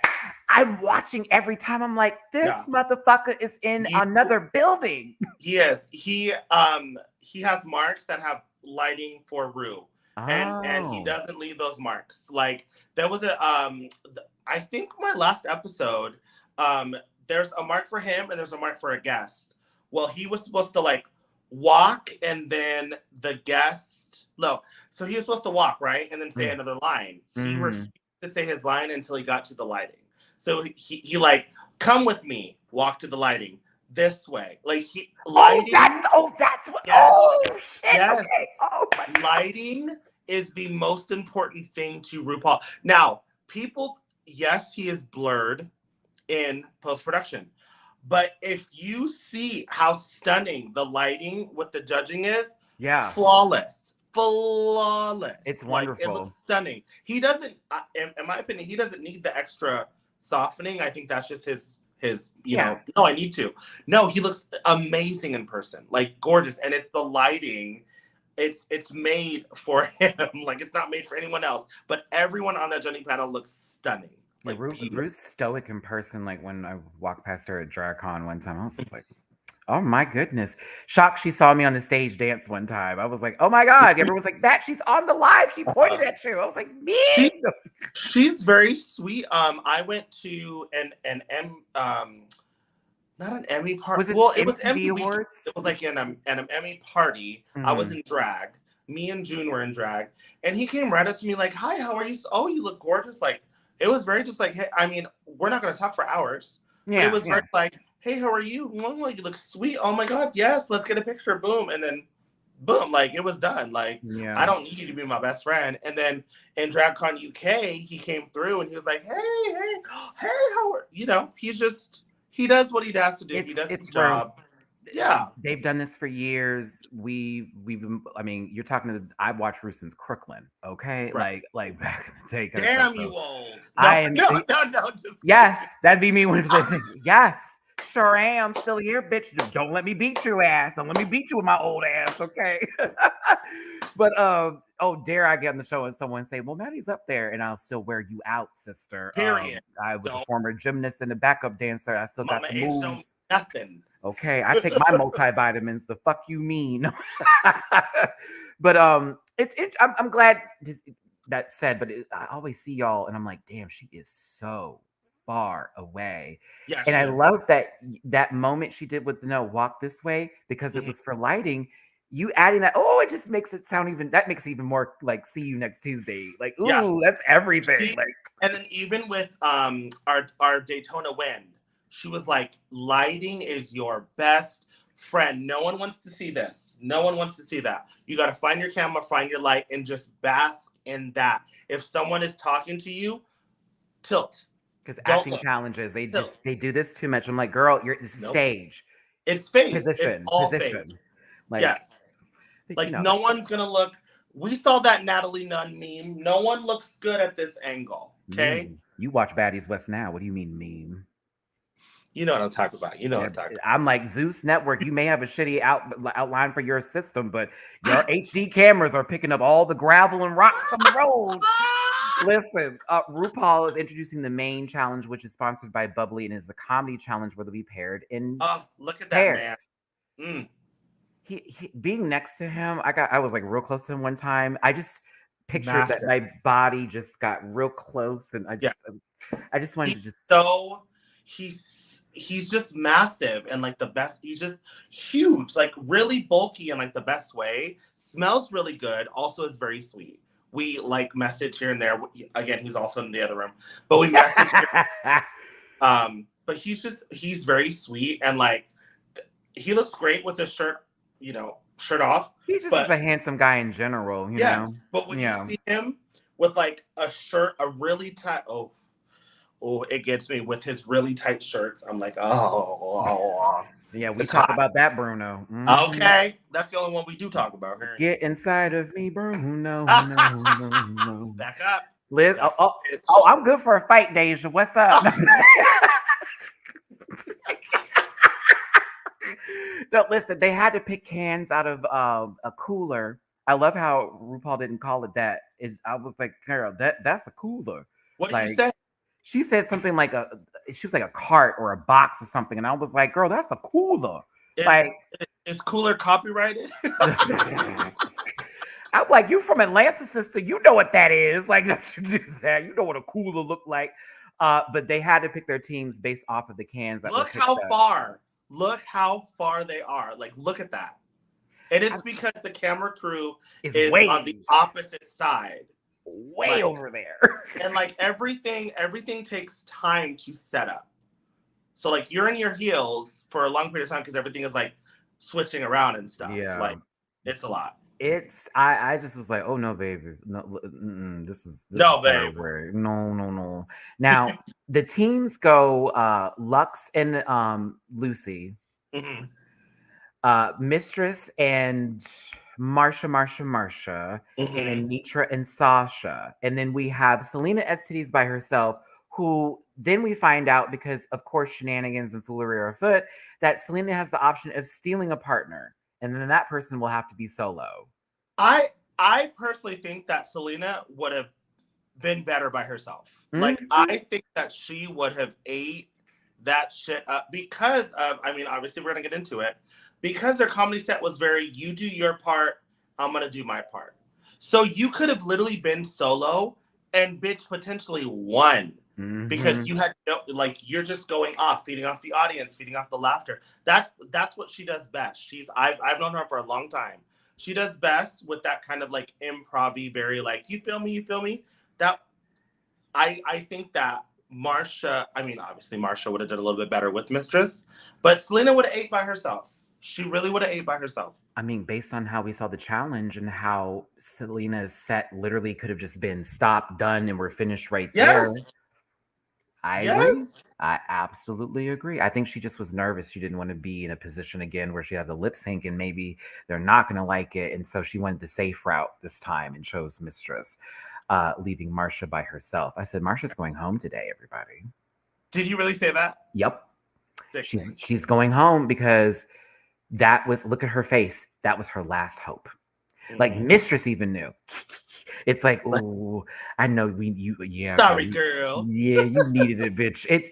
Because Marsha is not. This isn't her wheelhouse. One, it's not her wheelhouse. The BFA was not in comedy. No. But for Marsha, it's now going to be a sink or swim moment because you are really by yourself. And it's Right. been what, 11 episodes. They've Yeah. they've seen you, girl. So you're gonna have Right. to do a lot. That's Yeah. why I feel like when they have big casts like this, it's always more intimidating coming to the final part of it because it's like they've Mhm. been watching you forever. So anything you do wrong is like, And now, and because you're because they've watched you week after week, now it comes to track record. It doesn't necessarily come down to the point of what it is. It comes down to track record. It comes down to many different variations, like in variables. And Mhm. I mean, I watched this at a viewing party, and it went to break, and was like, "Who's in trouble?" Everyone said Marsha. I was like, "Dang, you right, you right." The setup was real, and sometimes production strings a little bit visible in the camera work here. Now, Yeah. Mistress feels that once they picked the lineup, because Anitra won this mini challenge, that she got to choose how everybody goes. It was smart to put Marsha first because she's solo. Why not? It'd be weird if she closed or in the middle. It's like, oh, just a single person. Right. So yeah, Marsha needs to go first. Lucy and Lux going second. I felt was generous because we all feel that Marsha probably do bad, so Lucy and Lux can just make up for that. Of course, Anitra and Sasha going in the middle or middle-isk, I should say, is a smarter move with Mistress and Selena closing. Um, I think that was I think that was one. It was strategy, but not strategy for them. Fair. Anitra and Anitra and Sasha got to pick and choose, right? Mm-hmm. They did not benefit themselves No, they did not. because if you look at the room, the people that you automatically think would do the best is Lucy, Selena, and Mistress. Why Mm-hmm. would you have them go after you at all? You should go after the person that you think is going to do the weakest, which, if you're looking, would be Marsha. I would want to go behind Marsha Right immediately. after her, because then no matter what you're doing, at least it's like, okay, we can wake up a little bit, but you never go right after or right before a really, really, really strong person. Like they were benefiting everyone else but themselves. And I was like, girl, leave that diplomatic stuff alone. This is top 7. Y'all need to fend for yourselves. It's the last portion of we're right there. Like you're only a couple of episodes, and then we're gonna start talking about touring. Yeah. fully. Like your schedules are about to change. Yeah. It's all okay, y'all. The show's over with. It's gonna be 8 months from now. Have fun. We'll call you for promos. Right. But listen. So thank you, AC, for turning on. God. Okay. I take my top, Bill. listen, bitch, TXU girl. Okay, now, of course, we felt that maybe this would be a little troublesome because of what happened earlier, but both Lucy and Lux are professionals in their own way, and they were able to, work off of each other. Also, and they wanted to win, so they're just going to leave that shit alone. You know what I mean? If they want to win, let that in the past. $200,000 on the line. I don't have time for this. Nope. Are you funny? You're not. I'll write your jokes. Let's go. Yeah. No, and that I saw. I don't know the true tea, but I can tell you right now. I guarantee you, Lucy created that entire set. I guarantee you, it was way too the way that Lux was. I guess because it was all about Lucy. Say it, DeJa. It was all about Lucy being white. Yep.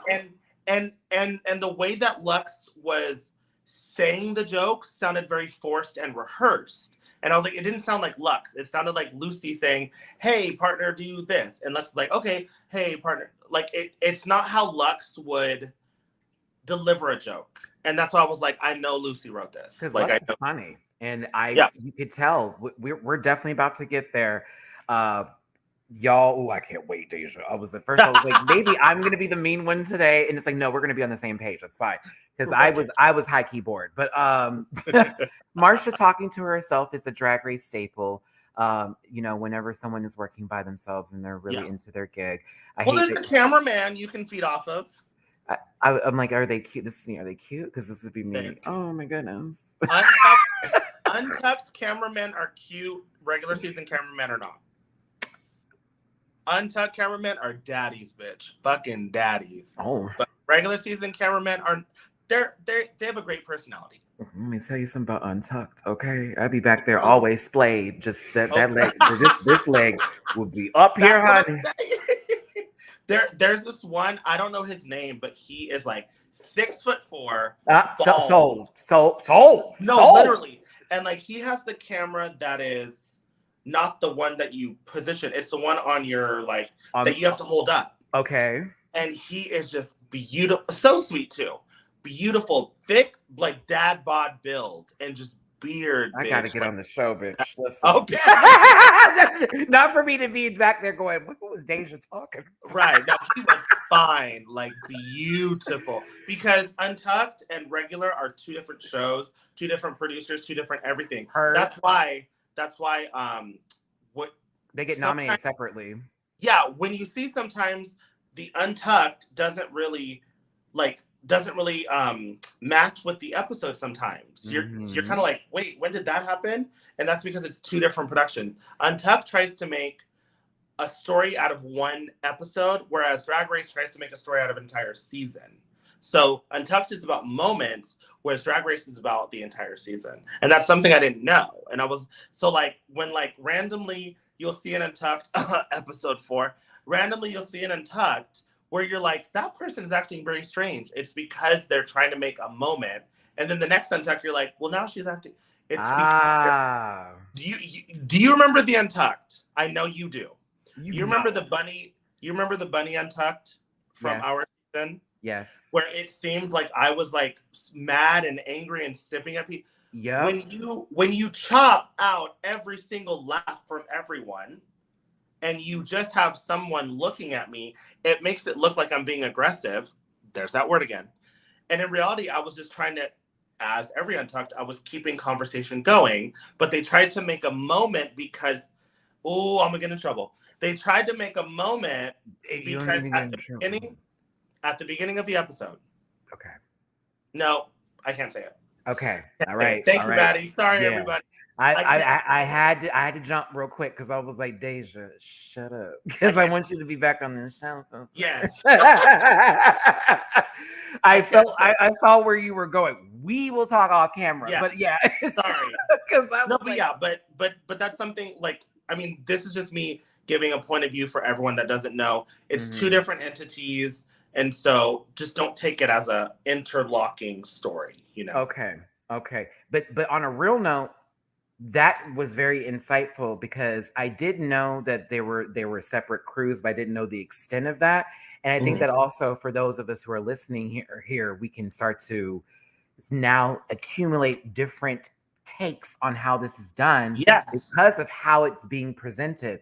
Girl, this was I needed this. It's good because I want people to take everything in as opposed to just looking at one edit and judging the person off of that. I want them to know that there's different variables, that, you know, people are not one dimensional. And I want, you know, I mean, I feel like it's not really saying anything crazy. It's just more or less giving a point of view of someone that was in the machine, so that way that you can look at it a little more, rather through rose lenses, a little more like, optical, and a little more like realistically. No, totally. I had the same kind of conversation with Raja O'Hara, winner of Canada versus the World. Oh, hello. My sister, who did Pizza Cake's face, you know, for the girls that don't know, and I know we may have some new people here, so I'm going to be like this today, in case you were wondering. Thank you. That same wig walked in on All Stars. That same wig. So a piece of Maddie's DNA, if she didn't wash that sucker's in there. But no, we had a long conversation. We talked about it like off camera, on camera about stuff. And that's when I was like, because I was very critical of her during the season. And I think after season 11 was when I learned, all right, Matt, this is a TV show. Stop going off of, let's use wow words. Let's do big state. You know what I mean? It's like, let's not do that.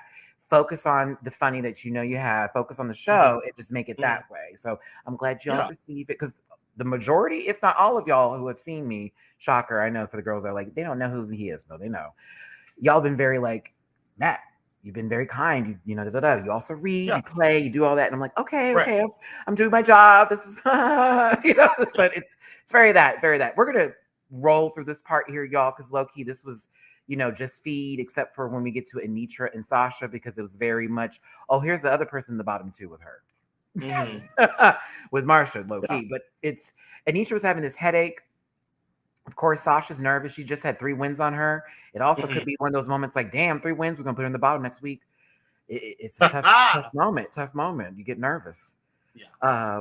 Michelle Visage and Ali Wong were love helping. Ali Wong, by the way. Love her. She's fabulous. Oh, I love her. I love how she stood up for the majority of her time in Untucked while she was talking. Yeah. She was so hyped, like, oh, I just want to just talk to you. I need you to know. Yeah. I loved it. This top is everything too for me. And Michelle is giving me her, I'm a rich woman fantasy. I love it. So beautiful. People don't talk about how beautiful Michelle is enough. Like, she is so stunning. So beautiful. She's another one who I'm afraid to pass by and talk to, even though she's retweeted me before. RuPaul and Michelle have retweeted me before, by the way. I'm telling you right now, they are the most nonchalant. They are literally like us. They're kiki. They don't take anything serious. They're like, girl, you're watching the show, you're enjoying the show, talking shit. That's what we do. They're very bad. My fan comes out when that happens, where like normally I'm like real chill, but then when I see y'all, I'm like, oh, you just don't know how much I appreciate what you do. And you give me. Because like people like to play me, but at the same time, like Drag Race is my favorite show. It's why people won't date me on my dating app, because I put it as my favorite show. But no. That's why people don't date me, because I'm a drag. The moment I was dating this guy recently and he saw a picture of me in drag, he was like, is that full time? I'm like, I'm working on it. Oh, I was like, oh. It's so weird because me being on the show, Race chasers. Yeah, people, yes, but then also it's weird because you would think, oh, well, now that drag is so mainstream, people are not going to be so like, I would never, but it still happens. It's still literally get blocked because you're like, what do you do? Oh, I'm a drag. I don't say it, but then when we start talking and stuff, then they ask, do you have any socials? Do you have any? I'm like, oh my God. And then it's always the block button. I'm like, you act like I'm going to put this inside you with the wig. I mean, it just depends. But I'm like, I'm not. I'm a boy. I identify as a man. Like, I don't want to live like, girl. People have a weird way of not being able to disconnect certain stuff from folks, and thinking it's all a mental thing. Yeah, it's all crazy. Thank you, therapy. You've helped me out, because I was over here going like, should I even do drag? And I'm like, bitch, do you like it? Like, yes. Like when Raja put me in drag, I felt like a fucking superhero. I knew my purpose in life. That's what it does to you. I was like, I am fucking gorgeous. I just kept looking at myself like, ooh, girl. Let me go down by the boardwalk and pretend to be Angel, okay? Like, this is Pose, sister. Let me pull a white man. Let me go. Yes. Listen, rehearsals went as it always does. You know how they do. Somebody does good, somebody does bad. Somebody's like, what? We're moving to this part because I thought that was funny. Marsha's having a nice conversation about, what to be expecting. And Lux and Lucy are, well, girl, I don't know if I would want to go first because, if you do really bad, it could look my really bad. Games. They knew what they were doing. And she's the only one that would take the bait. They knew what they were doing. Mistress Sasha and Selena clocked it. Like, girl. And they knew what they were doing. Like, I was like, and like, I guarantee you actually, I can't guarantee you, but in one of theirs, I'm not going to say who it was. I guarantee in one of their minds, they're thinking like, oh, maybe we're like being helpful. No, y'all know what you were doing. You knew what you were doing. Because I'm not going to mention anything about, well, I don't know if I would have done that, because that is, now you're giving if-then scenarios to somebody who's already nervous about something. Like that. Fully gaslighting someone. Yeah. I was like, listen, Nikki, right there, the aunties clocked it. Full because we know the we sit and listen, DeJa. We can talk, but we can hear everything at the same time. Yes. Like, oh, bitch, you talking about me? I thought you were doing your makeup. I am, but I heard sure you. The fuck is. Hey, 651 of you in this piece right now, y'all. Thank you so much for tuning in today. We are talking about RuPaul's Drag Race season 15. We have the wonderful, amazing, special, everyone's favorite DeJa Skye from season 14 of RuPaul's Drag Race. She's here with us today.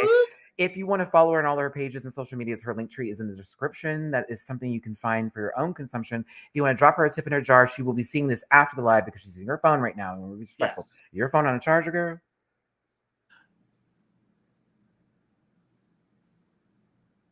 It's DeJa Skye 101 for the I'm gonna give me a charge to that sweat. I was like, wait, we've been talking for a minute. What's your battery looking like? Okay, Hold on. Top. No, you're fine. You're fine. Go ahead, DeJa. Go ahead. See, Matty has hosted this panel so much that I just know. I just know now. Like, wait, she did mention phone. It's been about an hour and 34 minutes. I don't know what kind of iPhone she got or if it's an Android device. We need the jar. Android. Oh, don't insult me. Hey, some people like the green squares. Some people like the green squares. You enjoy little boxcar kids, you know. Sickening. Okay, there we go. Jason, Matty, please tell DeJa that we need her in the Work the World tour in Mexico. Oh my God. I did not make my schedule. But as of now, I'm just in North America. However, I would love to. You never know. Like, the full disclaimer is it's always subject to change. Mm-hmm. So girls will, can't make shows and blah, blah, blah. But I would love to come to Mexico. I love Mexico. Listen, tag World of Wonder in that. We need DeJa, or I'm sorry, excuse whoever does Work the World. My bad, not WoW. Matty. What happened? You are absolutely. I can't cuss. You are absolutely. Yes, you can. Fucking right. Yeah. Literally, it is so insane to me when people DM or comment, and I'm like, we need you here in Cincinnati. Tag your bars. Go to get the name out there and know that there's a want and a need for certain people, places. Tag people, tag Boss, tag World of Wonder, RuPaul, like tag whoever and get it out there and really be like, I would love, she would bring that, because that's how they really kind of base it off of that. If you want me somewhere, if you want Matty somewhere, tag the bars, get us there, because I am willing and that's ready. How it happens. Being very real with y'all. That's literally the moment you start asking and asking for demand. They're gonna be like, oh well, we got to find a way to put her in here. We got to push her in there. We're gonna do all that. So I've seen it go down that way. I've literally told someone to put someone on a show one day, and the next thing I know, she's now booked there fully. And I was like, oh, I just mentioned it. Like, you should hire her. Now she's working there all the time. Yeah, it's the T. Voss or Work the World asked who would you love to see on Work the World, and my name got brought up a lot, and they actually told me, hey, your name actually got brought up a lot, and I was like, boom, work, and that's how it happened. The girls brought you. If they're not talking about you, that's when you need to be concerned. So past Love Connie on the left hand side, we saw all this fun shade here, but we get a little serious in a conversation with both Mistress and Selena, two of our Latin ex-sisters, that are having this conversation about family and growing up, and of course certain aspects like that. But we get to find out the other part of Mistress's story when it comes to her not being close with her mother and her family, and it had to do with her breaking her ankle at a drag show, going to the hospital. You have to call your mom to bring your medical information. I remember she was saying she was also very young at this time. Yes, when this had happened. Only 24. Yeah, like, so she started off when she was like 16, 17, like she was 16, still a 17. Yeah, she was a minor, but broke her ankle and was needed her mom to come there to help her out. Mind you, as a Houstonian, I know all about the young girls that get booked for shows. Trust and believe, because I used to I used to be able to go in the club at 16 because I was cute. So it was bring them in. Don't drink nothing though. We're gonna mark you as 18. Like, don't you touch nothing. And that's how I learned about voguing, J-setting, drag, the full bit. 16 years old. Like, I want to be in this. But as she's talking about this, and her mother sees her in drag, is like, what the hell is going on here? And she wanted to make that a whole moment about what she looked like versus your son is in pain, Broken ankle.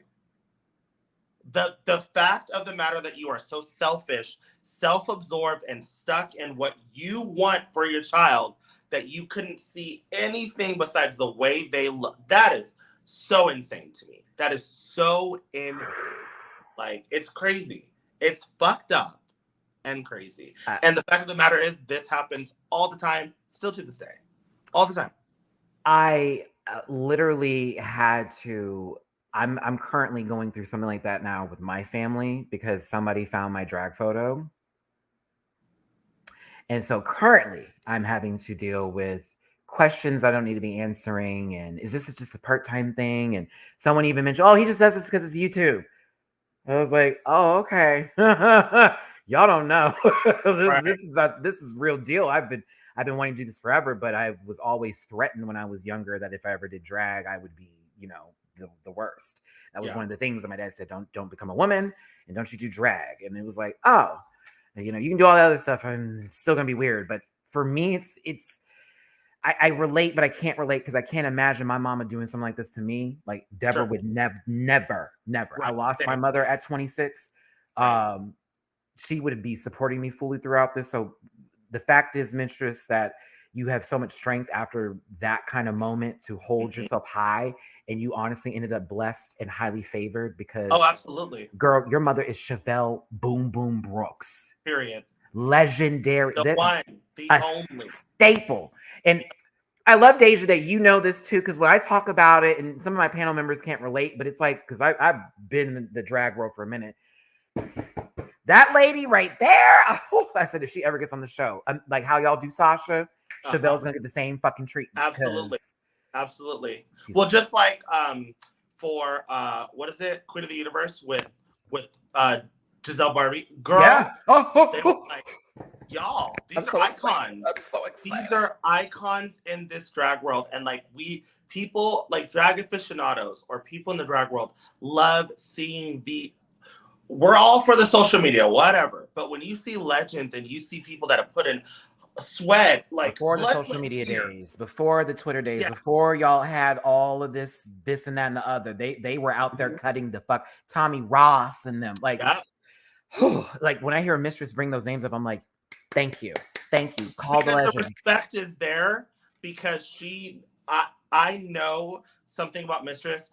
It doesn't matter how dirty she's been done. She's not going to do that to someone else. She knows where she's come from. She knows the struggles, and she puts respect on people's names that have helped her out and will continue to like keep drag alive and thriving. And it's someone like Mistress who is only 24. I know so many 24-year-olds who don't even know who the fuck Chevelle is, who don't even know, like, they don't know who these people are, but that's not Mistress. Mistress is going to give the respect that these pioneers deserve. And yes, we need Chevelle on Drag Race, bitch, because they be letting these girls have it. Baby, if Chevelle, y'all don't even know. Like that, like look up her performance videos. Oh, her and Sasha have that same kind of power when it comes to stepping on a stage. Everyone stops what you're doing. What you at the bar? Fuck it. That drink, we don't have to come back. Throw it on the floor. We'll get you a new one. Break my 10. Give me my ones. Because like you're gonna tip. You're gonna pay your dues. So there's a lot out there. If you all are very interested in drag, I would definitely consider going outside of the Drag Race universe and starting to get into the local queens. Look up a lot of stuff. There is a lot that you're missing out on. Can we say I'm glad you liked that, Matty. I think that obviously I've been doing this for almost 12 years. It was a different time. When I wanted to start doing drag, I looked up anyone I could think of. I did my research. I was like, I want to be part of this community. I better do my research. I better put in the work. These younger girls, and I know we always hear it. Back in my day, it's not even that. It's more or less like, in order to know where we're going, we have to remember where we came from. Exactly. And these are the people. And if you want to be respected and put into this community, do your homework. Exactly. Shout out to Houston Drag in general, Coffee, Roxanne, Blackberry, Mistress, of course, Rain, a lot, the Chevelle. Adriana. Yeah, there's a lot out here in my city, and I live and breathe for it. So that's always when y'all like, Matt, you get emotional because I'm like, my fucking city is being showcased, and it's being done in a very good way. So like it's not me having to come up there and do it. You know what I'm saying? Like, she's doing the work for me. So if another Houston queen got on there, you would know what to expect. Like, we're bad up in this. And I also like that Mistress is the example of old school in the new way that's happening. It's the high drag, but in a fresh take. She has the respect. She has the knowledge. She has all of the skills. It's making it into that fresh and new young way. And like I've worked at Houston or in Houston maybe 4 times this past year. Always felt at home. And let me tell you, Houston is high drag. Houston is the over the top drag that we love. Talk about it, DeJa. Talk about it. It's not going anywhere. I was literally in a show where Mistress was in that show. I was in a show, and everyone was high drag except for one entertainer. When I tell you, she made $5 because the Houstonians, they will give your credit when you put in the motherfucker when it's work. due. And no shade to you if you don't get nothing, but that's us letting you know. Try again, because we're gonna do this at the end of your number, and that's gonna be it.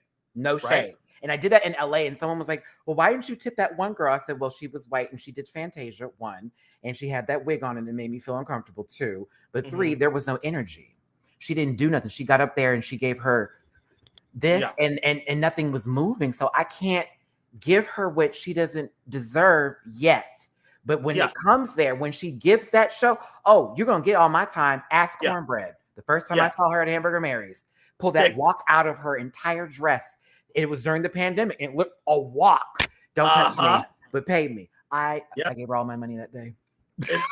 You know, tipping is a privilege. It is not a guaranteed thing. You got to put in the work. And I'm not talking about the stunts, because I love someone that just captivates an audience and has presence on stage. That's all I need from you. I don't need you to do a 1, 2, 3, 4, 5. No. I don't need that. I need you to, 1, look like you are having a fantastic time, even if there is 5 of us in the audience. Love what you do and are giving that X factor. I'm going to tip you, but I'm not going to tip you just to tip you. Know the song. I got to be too. I got to feel it. Know your song, because I always look for the little small details in lip syncing, which is another reason why I enjoyed when you started to break it down. I was like, she's paying attention to the beat. She knows this is the part of the song. Right. It's so important for me. This is another reason why I can't wait to perform, so y'all can understand what the fuck I'm talking about. Because I'm very good I'm looking for that one ad lib. I'm looking for that one word that's like, it's going to make it so distinct when you see them perform. It's like, girl, she knows. This is it. That's why Keisha Cole is one of my all-time favorite people to perform, because there's so much ad-lib. There's so much opportunity for you to be like, bitch, I wrote this motherfucking song. That's what I love. Like my fallen lip sync. I was doing the ad-libs. I was doing that lead vocal, mama. I wasn't doing the chorus. Bitch, I wanted you to know that I wrote these lyrics and I did it. Talk about it, DeJa. The chorus.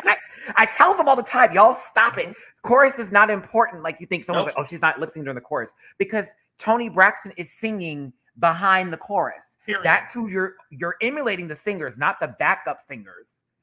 Period. Like, that's how you know that a bitch knows what she's doing. And that's that old school way. That's not that new school way. That new school way is dip, split, cartwheel, punch. That's what it is. And we don't need that for every single song. The presence and the captivation is your face, the knowledge of your words. You're like, this is what, and I've said it on someone said DeJa Analysis. I've said it on my channel plenty of time. This is what's going to sell a number. To me, this is what's going to captivate me, pull me in and not let go. It's, yes, I'm going to clap for a split that I've seen 50 times already. Yeah, sure. But if you can stand there in a gown and convey, pull me in and not let go, you the one. You are the one. That's why whenever I hear a Sade number come on, I stop what I'm doing, because I'm like, oh, she better. This is Sade. Don't play with me. Don't play with me. Sade will definitely be thrown into my wheelhouse, because I'm a huge Sade fan. It will be Paradise. It will be Jezebel. I'm telling y'all now, it'll be Pearls. And what's the other one? Smooth Operator. I plan on doing that for one of my performances. I want to do the live performance of it with the jacket, the full braid. Oh, I want to do it so bad. So listen. What's the mermaid? Oh, that's hold on, come on. That's come on now, fam. Tell you is no ordinary love. Sickening. no. And I just want to be sitting there, just no ordinary love. Production, baby. I swear, one light on me, bitch. Like, I keep crying. I'm telling you, that is, to me, it's about the captivation. It's not about the stunts. The stunts add a little sprinkle, but to me, it's about stage presence. That's this younger generation is just, they don't have it. They just don't have it. This one too. Is it a crime? Da da da. You have to get that. But I want Kevin. Thank you for the Venmo tip. DeJa must come back. Listen. Finale. I'm here for the finale. Yeah, she's coming back for the finale. I'm definitely gonna be. Me and we're gonna be cool after this. I like this bitch. I like her. I should have sat by. I should have stopped at that booth. What's wrong with me? Because this would have been us at DragCon the whole time, just cackling. Fully. Girl, at DragCon, every single person, I swear I talked to them for like a good 10 minutes. Every person. I was just cutting up, bitch. I'm telling you. And Jasmine was tipsy. Listen, Jasmine, you got up there. She even told me, she was like, Matty, come here. And I was like, she's like, it's the panel. Oh, are you guys going to read me? I was like, yes. She was so sweet. Matty Morpheus was really, really nice too. I had to, somebody got in my comments one day and they're like, well, didn't you not like her? I said, I never said I didn't like her. But now that I've met Matty in person, I have way more respect because that's a human being right there. And I see what they're doing. I'm like, okay, he's doing the damn thing, bitch. Yeah. And they're funny. Listen, let's get into these looks here today. Michelle Visage as Elvira's aunt. Sexy aunt. I'm sometimes I'm not a fan of a bell sleeve, but you know what? It makes her arms look really long. That's probably why. Yeah, I am a little distracted at RuPaul. My God in heaven, when you it was soda can tabs. Tabs. Bitch, you need some more? Put me on All Star. Okay.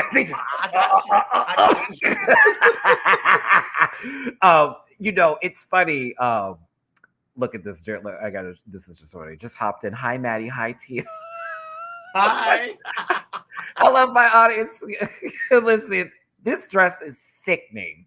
It is. This wig is everything. The makeup is done. Rue, I love it when you. I love and whoa, pause. That's me. Girl, hold up now. I'm like, that's me. Yeah, it's because I close. I love that. I am a padded goddess. Okay. Yes, you are. I love that she's nipped in, but she doesn't have her huge. Because I love her, but I like kind of seeing a little more of like that 90s Rue where it was just a corset and that was it. You know what I mean? It was very. I love it. And her legs are literally, girl, sickening. I'm telling you, they better be insured, RuPaul. Okay. Fully. Love it. Michelle, you look good here too. Let's do close-ups. I love it when she does her hair like this. I just love that. Yes, so beautiful. T.S. Madison, friend to the channel. Hi, love. Friend. Hey, sister. Love you. Have you 2 times in a row. Let's do that more often. Really? She, for DragCon, I introduced her for her Bring Back My Girls for Canada's Drag Race. Mm-hmm. She was getting her makeup and hair done. We talked for a good hour. Just talk. Please tell me she dropped some advice on you, because when me and her did absolutely. it, she always has that. Let me tell you something real quick, and it's like, okay, you just stop and you're like, yeah. I got a chance to meet her in 2019 at DragCon New York. My friend Alexander Diane Rogers, who's also a YouTuber, they were close. It was like kind of their moment to get back cool again. TS was like, come to the Queen's Court, Matty, come sit up front. We got you. They had me sitting right up front. Hey. Had my friend Alex was like, she was like trying to fill in time. She was like, Alex, you want to do a set real quick? She looked at me like, you want bring him up. Got my friend to go up there, did his whole set.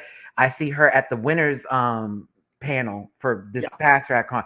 I don't know why they didn't show that, y'all. I'm sorry. I don't know what WoW was doing, and they filmed that entire moment, but didn't show the winners panel with their whole House of Love stuff. But Matty was there. I was in the commercial, but she stopped what she was doing to be like, Matty. I said, hey, sis. Oh, so cute. I was happy, like, you still remember me? She's, of course I do. You my bitch. I was like, oh, thank you, girl. And it was, I love it. you know, she's absolutely a sweetheart. She gave me some of the best advice I've ever gotten in my life. That's the reason why my channel is still doing the way it's doing right now. And love her. So I will always have respect for T.S. Madison and the hustle that she did to get where she's at, and the fact that put some respect on that. Okay. And Ru does. Ru is literally like, I love that Ru calls her just Madison. I love it. But she loves her like hands down. She couldn't say them too low. Okay. No, but T.S. even said, like, Ru fought for her to be in this room. Ru said, I'm not doing the show if T.S. Madison is not part. Like, that's sickening.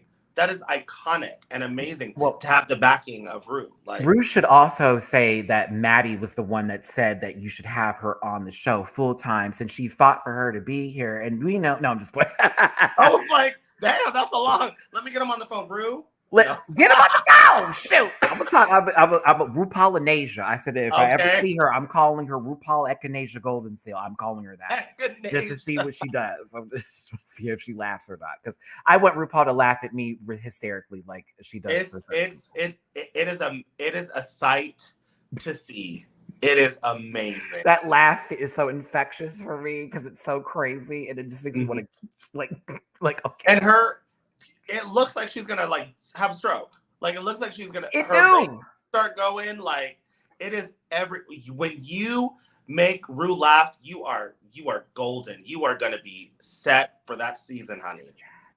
Yes, we do. It was made out of those tadpoles. Thank you, Ari. Yeah, I completely agree with that. And Ali Wong looking great as ever. Shout out to Ali Wong. I enjoyed your Netflix comedy special. It's really good. And I can tell she's a fan of the show. She wasn't just one of those guys that's like, yeah. They've had a few this season. I'm gonna be quiet. I'll give you one from my season that literally was like, why are you here? Please, Asia, please. Ava Max. So I wasn't on stage for Ava Max, but there's a rumor that because when all the girls came back, we were talking shit about her. No. There was a rumor because almost every guest came back to talk to us, except for her and the one from the nail girl. Those were the only two that never came back. The nail girl. I think it's like Kristen or something. Or comment section. You know what's good? We jump in here at this point because my memory's fading. I like hybrids. Right. No, but we were like we were just kind of like annoyed because she didn't care about anything except the look. So like Ru would say, "Oh, what do you think about she would say, "Oh, this look is so blah blah blah." And then Ru would be like, well, what do you think about the challenge? She'd be like, "Oh, I agree with y'all." It's like, okay, but you're here to do do you have something to say? You know, like, are you adding to this equation a little bit? Right. And so that's why, and then we were in the back calling her like every other name. We were like every other name. We were like, God, Lindsay Lohan is not doing it.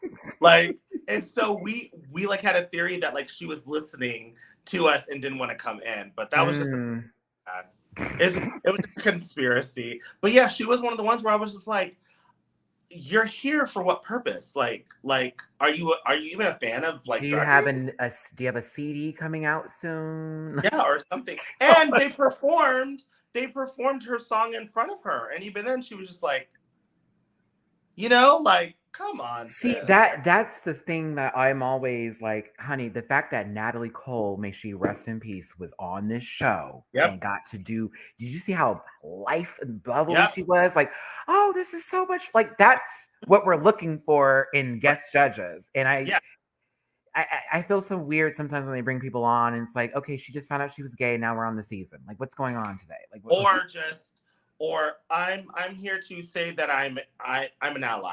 And yes. You ain't posted nothing about Tennessee, bitch. Don't try it.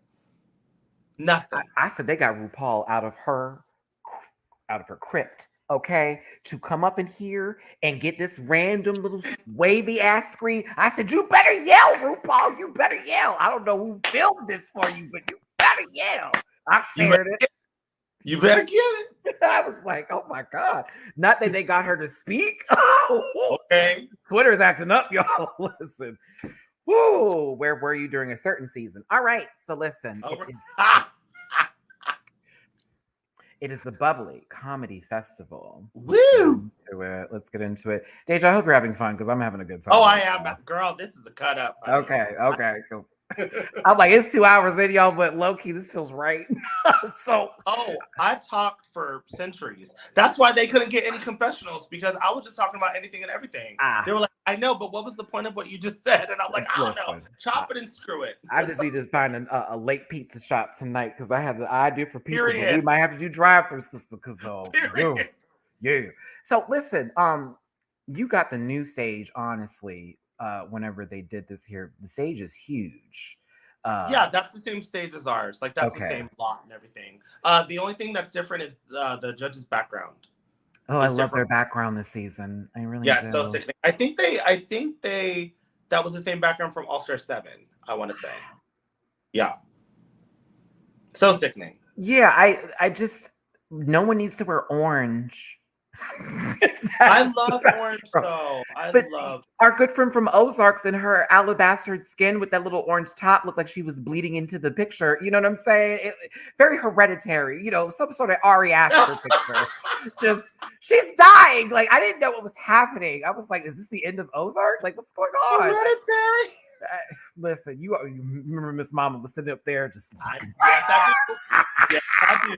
I know exactly what you're saying. I was in that movie theater going, oh my God, are we not seeing this? Like, crawl on the ceiling. Sawed her head off, Lord Jesus. I'm saying, I don't care what nobody says. That movie was amazing. I don't care. It was. I loved it. My panel members hated it, but I'm like, no, it was good. It was good. I didn't like Midsummer. I didn't like that one. It was too bright. It was just also gross. Like when he went to drink the juice and then eat the food, I was like, yo. Again, the caucasity was showing. You saw that was a different color than everyone else. You're gonna pull it out. You saw that it was a dark ass orange, and everyone else had lemonade. Like, who is? But this? again, that's. I mean, we think like that because we got to, but Listen, DeJa, I'm getting a podcast together about movies specifically. I'm gonna hit you one of these days. Yeah. Yes. I'm doing one of those. It's gonna be a really gay breakdown, and that's how we're gonna kind of do it. I'm here for it. Yeah, get ready, y'all. It's coming in the summer. I've been working on it. Yes. For the girls that what is he doing on his off time? Minding my business and working on my shit. So Marsha is first. Yes. Chop the dress and the performance, but the dress and hair I'm not here for. However, can I just say this? And this is slightly, you know what? I don't think it's controversial at all because there might be people that actually agree. Okay. I didn't mind her jokes. I don't think that they were gut busting, but if it was in a certain setting, PTA meeting, no, I was sitting there laughing at some of her. I really was. You did? Oh, yes. That's a good thing. Bitch, I laughed at, what did she say? Ursula Seawitch. That was funny. Her first one that said, I'm finally a B cup. Bitch, that's funny. That was cute. That was cute. I was like, okay. They're acting like it was crickets. It was not. Like, she had fun moments. And I think maybe it was because she's not a comedian, so her timing was really bad. Her delivery was not the best. It was timid. But I was like, bitch, this is funny. Like, it wasn't the best thing I've ever seen in my life, but it was funny. It was better than Roxy Andrews. Period. Hey, what's going on? Yeah, I was right. This is Tasha Salad. This is my voice I use for this character. I brought it back because it's funny, right? Okay, let's go there. I was like, you're trying to do Carol Channing in a tan. Like, don't do that. Let's see. I use light dressing. Get it? Because I'm skinny. Chad, we get it, girl. We get it.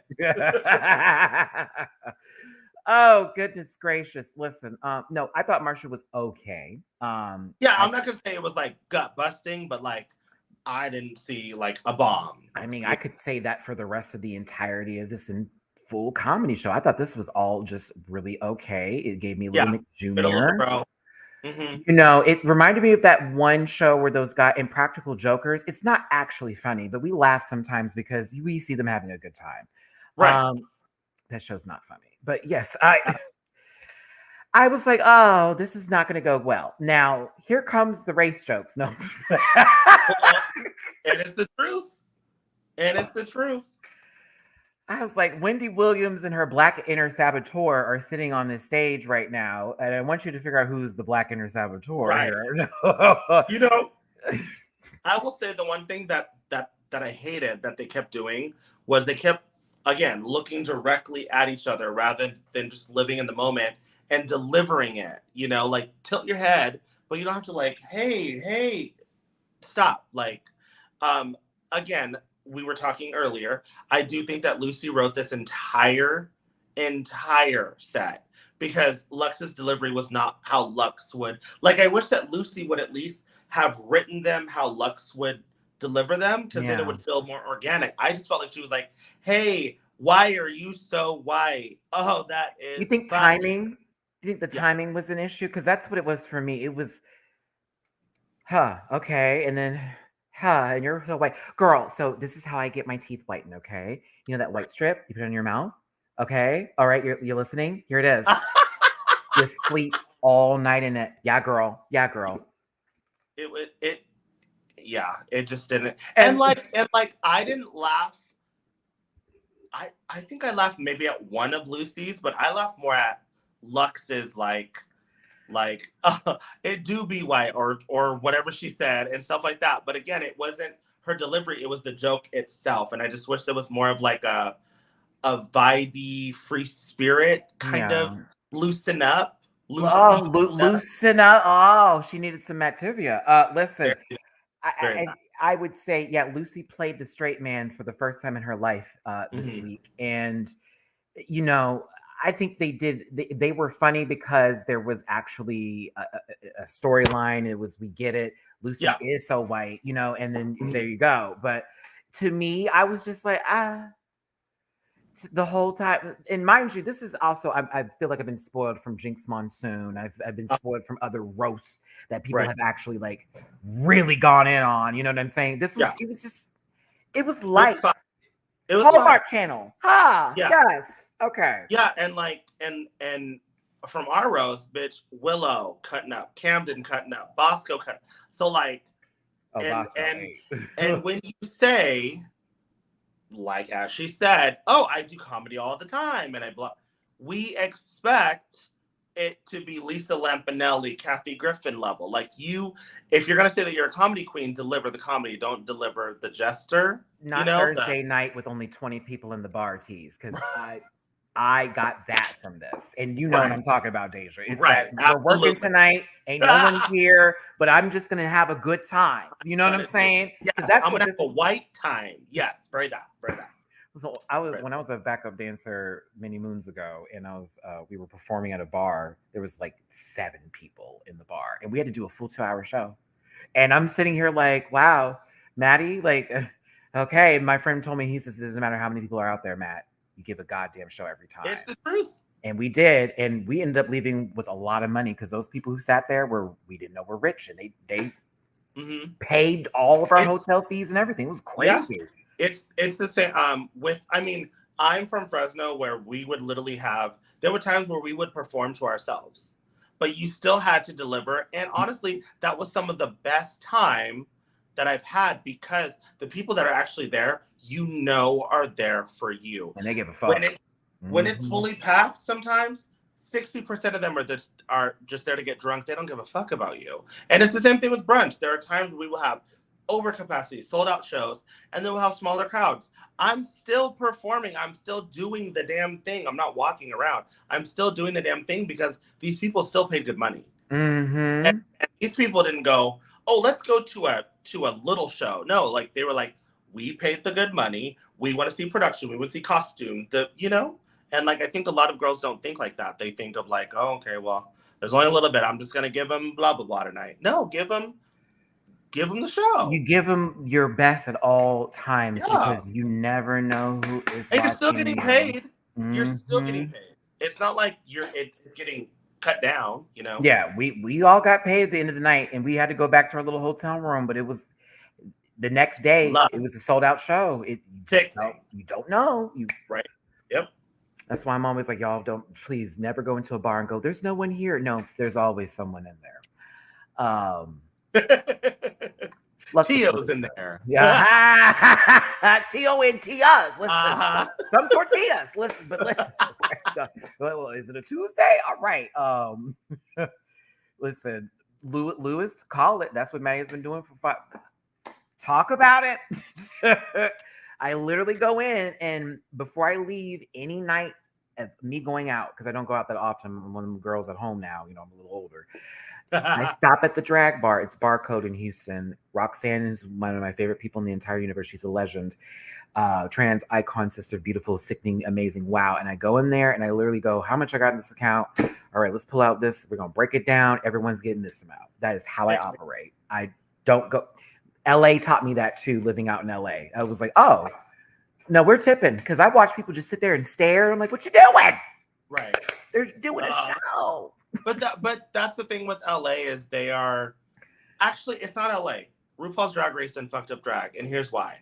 Now they're expecting you to do a death drop, a split, 50 of those, in order for you to get $1 single from the white twink that's drunk in the back. You got to do that, and I'm like, no, y'all are just saying like, well, that's not what Anitra would have done, or that's girl, like stop it. That's Anitra's drag, not DeJa's drag, not fully. It's weird when that happens. So I completely understand. And I know this now from being in the audience and watching y'all come to an event at Mickey's. I'll give you an example. Raja, hi sister. I had to cuss somebody out for you because she got up there and was performing. And somebody in the audience was like, oh, she did a lot better on the show. This is not as fun. And I said, I literally had to touch him real quick. I said, first of all, that's my sis. Don't do that. Second of all, that's TV. Right. Third, what were you expecting of her right. to where you need to say anything? And last and certainly not least, do you have a pair of heels? Do you have your makeup ready to go? Where's your corset? And are you going to tuck that dick up? Because what's gooey? Like, it's these people that have never, ever in their life step foot on stage, don't know anything. Don't want to either, and want to have a conversation about it. It's like, girl, you don't even want to do this. All they do is know about Drag Race and this and that, know about so.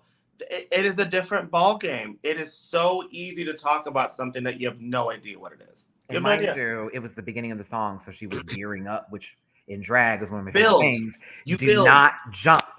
Right. Do not jump. You take your time. Yep. You establish yourself in the song, and then right when that breakdown comes with that third chorus, go in. Yeah, that's the thing. It's everybody's drag is different, and that's that thing about captivating. You don't have to do all that stuff in order to make a statement. You really don't. But to these little twinks, apparently you got to break your back for that one crusty $1. Like, come on, girl. Or that one mask for mask man who's sitting there because he's realized the twink with the good booty is sitting right in front of him. So I'm going to sit there and enjoy the show with him, but I'm going to have an opinion about it and make faces while I'm sitting here drinking my vodka and club soda looking ass. Girl. Okay. Sasha and Anitra are next. Chop. So first half, when Sasha went off script and started just being Sasha and talking about balls and being herself. She was saving herself. Then it was sickening, right? Yeah. But when it was like none of us knew the jokes. The only thing we knew is that you guys were trying to be hot. I don't know. They apparently were high, and they were talking about being forgetful. They were doing all the tropes of Cheech and Chong, and all that kind of stuff. But there were no jokes that added into the equation of them being, baked. And there's something about being baked and actually making it funny, y'all. It's a lot more hard than you think it is because Yeah. it's kind of, we know the little small stuff already. So what about this is going to be more interesting? And like honestly, I think too, if the jokes weren't giving what it was giving, why didn't you do like a physical, like dress, like give us what your character is right off the bat. We don't want to have to think about it. Walk out maybe with, oh hey, I don't know, something. Give some dramatic red eye, man.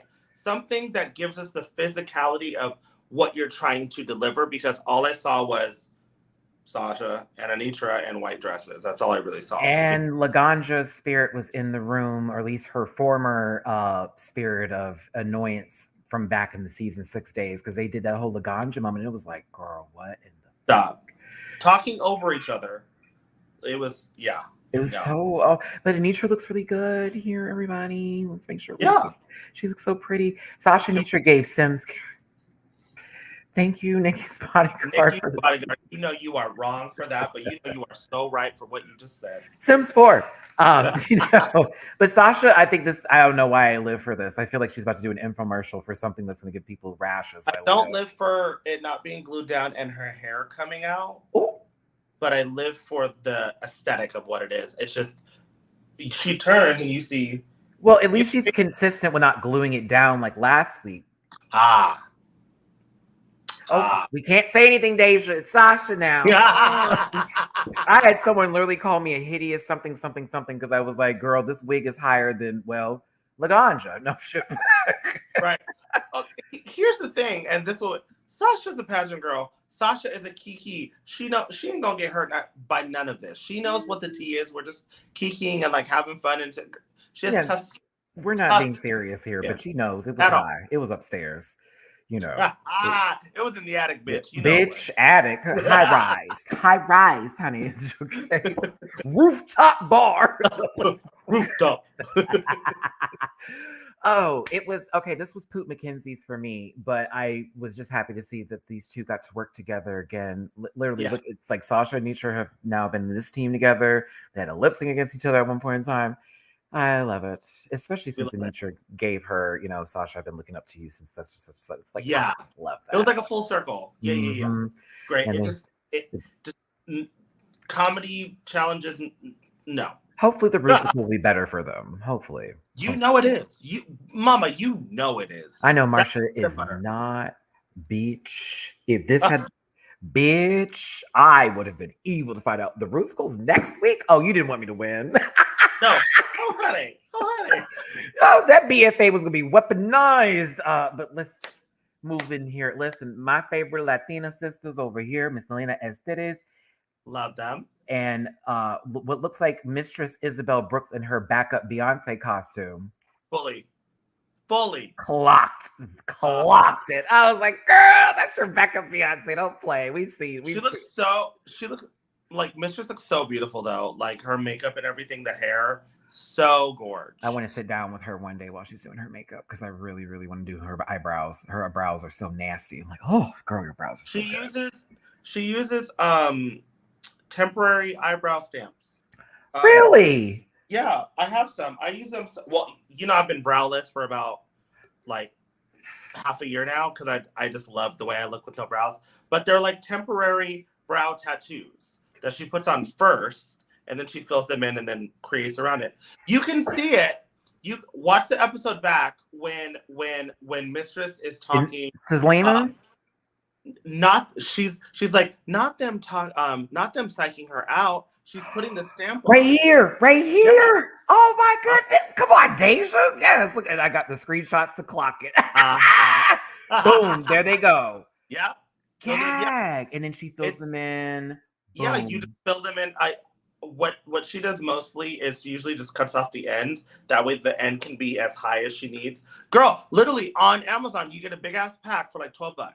I'm making this note. Temporary eyebrow like tattoo. Because I've been practicing my eyebrows and I don't want to get rid of my brows even though they're so bushy or whatever. But I also am willing to do the glue and the stick and that. I sometimes feel like one is different than the other and I don't want to come out like let me tell you something about brows. No one's brows are ever going to be perfect. And the more you do drag, the more you'll stop caring about the little tiny things that no one's. Because right now, I will be in that mirror, DeJa, like. Do you get ready? I have a mirror here. Do you get ready really close all the time, or do you do different optics? I've been doing close recently. I was at first just in my bathroom with like big old overhead light, just trying to be funny. Now I'm like here with it. So you need to see brows. Don't get close. Okay. You need to see the proportions from far away. So like have your mirror, but don't do brows like this. Do brows here, and then kind of through that. Also something that I learned to how to get symmetry is y'all about to see it. Uncle Fester. We're gonna lesson y'all masterclass, yeah. Okay, when you're doing your makeup, in order to get symmetry, crease, eyebrow, anything, tilt your head down, and you'll see where everything is gonna lay. Because when you're like this, it looks like it's gonna be this, and then you notice one's up here, one's down here. So just tilt your brow down, and you'll see your crease lines up more, and your eyebrows will be there. That's the trick that I learned. Just tilt it down, and you'll see. Yeah, because when Raja was teaching me how to do my brows and she was like telling me how to do the cover, she's like, girl, now you need to just go over it. Don't paint on top because that comes through if something. Also, too, go over. So I don't have brows, so I can draw them in wherever I want. When you cover your brow, you actually kind of have like almost like almost like a guide. Yeah, it's like a little. Yeah, exactly. Yeah, and so that's why I was like, oh. Don't do the Akasha thing where she draws right on top. And there's a separation. Start where your normal brow is here, and then just take that higher in the arch in the back. Yeah, because when Raja was bitch. Mistress Isabel, hey, Mistress, stop giving away my.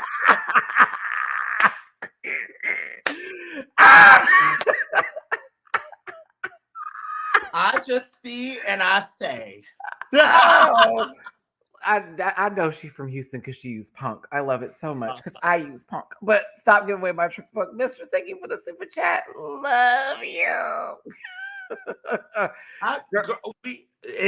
It's something that I like a lot of people use now, but they don't want people to know. And I'm like, it's on Amazon, sis. Sorry. Love you.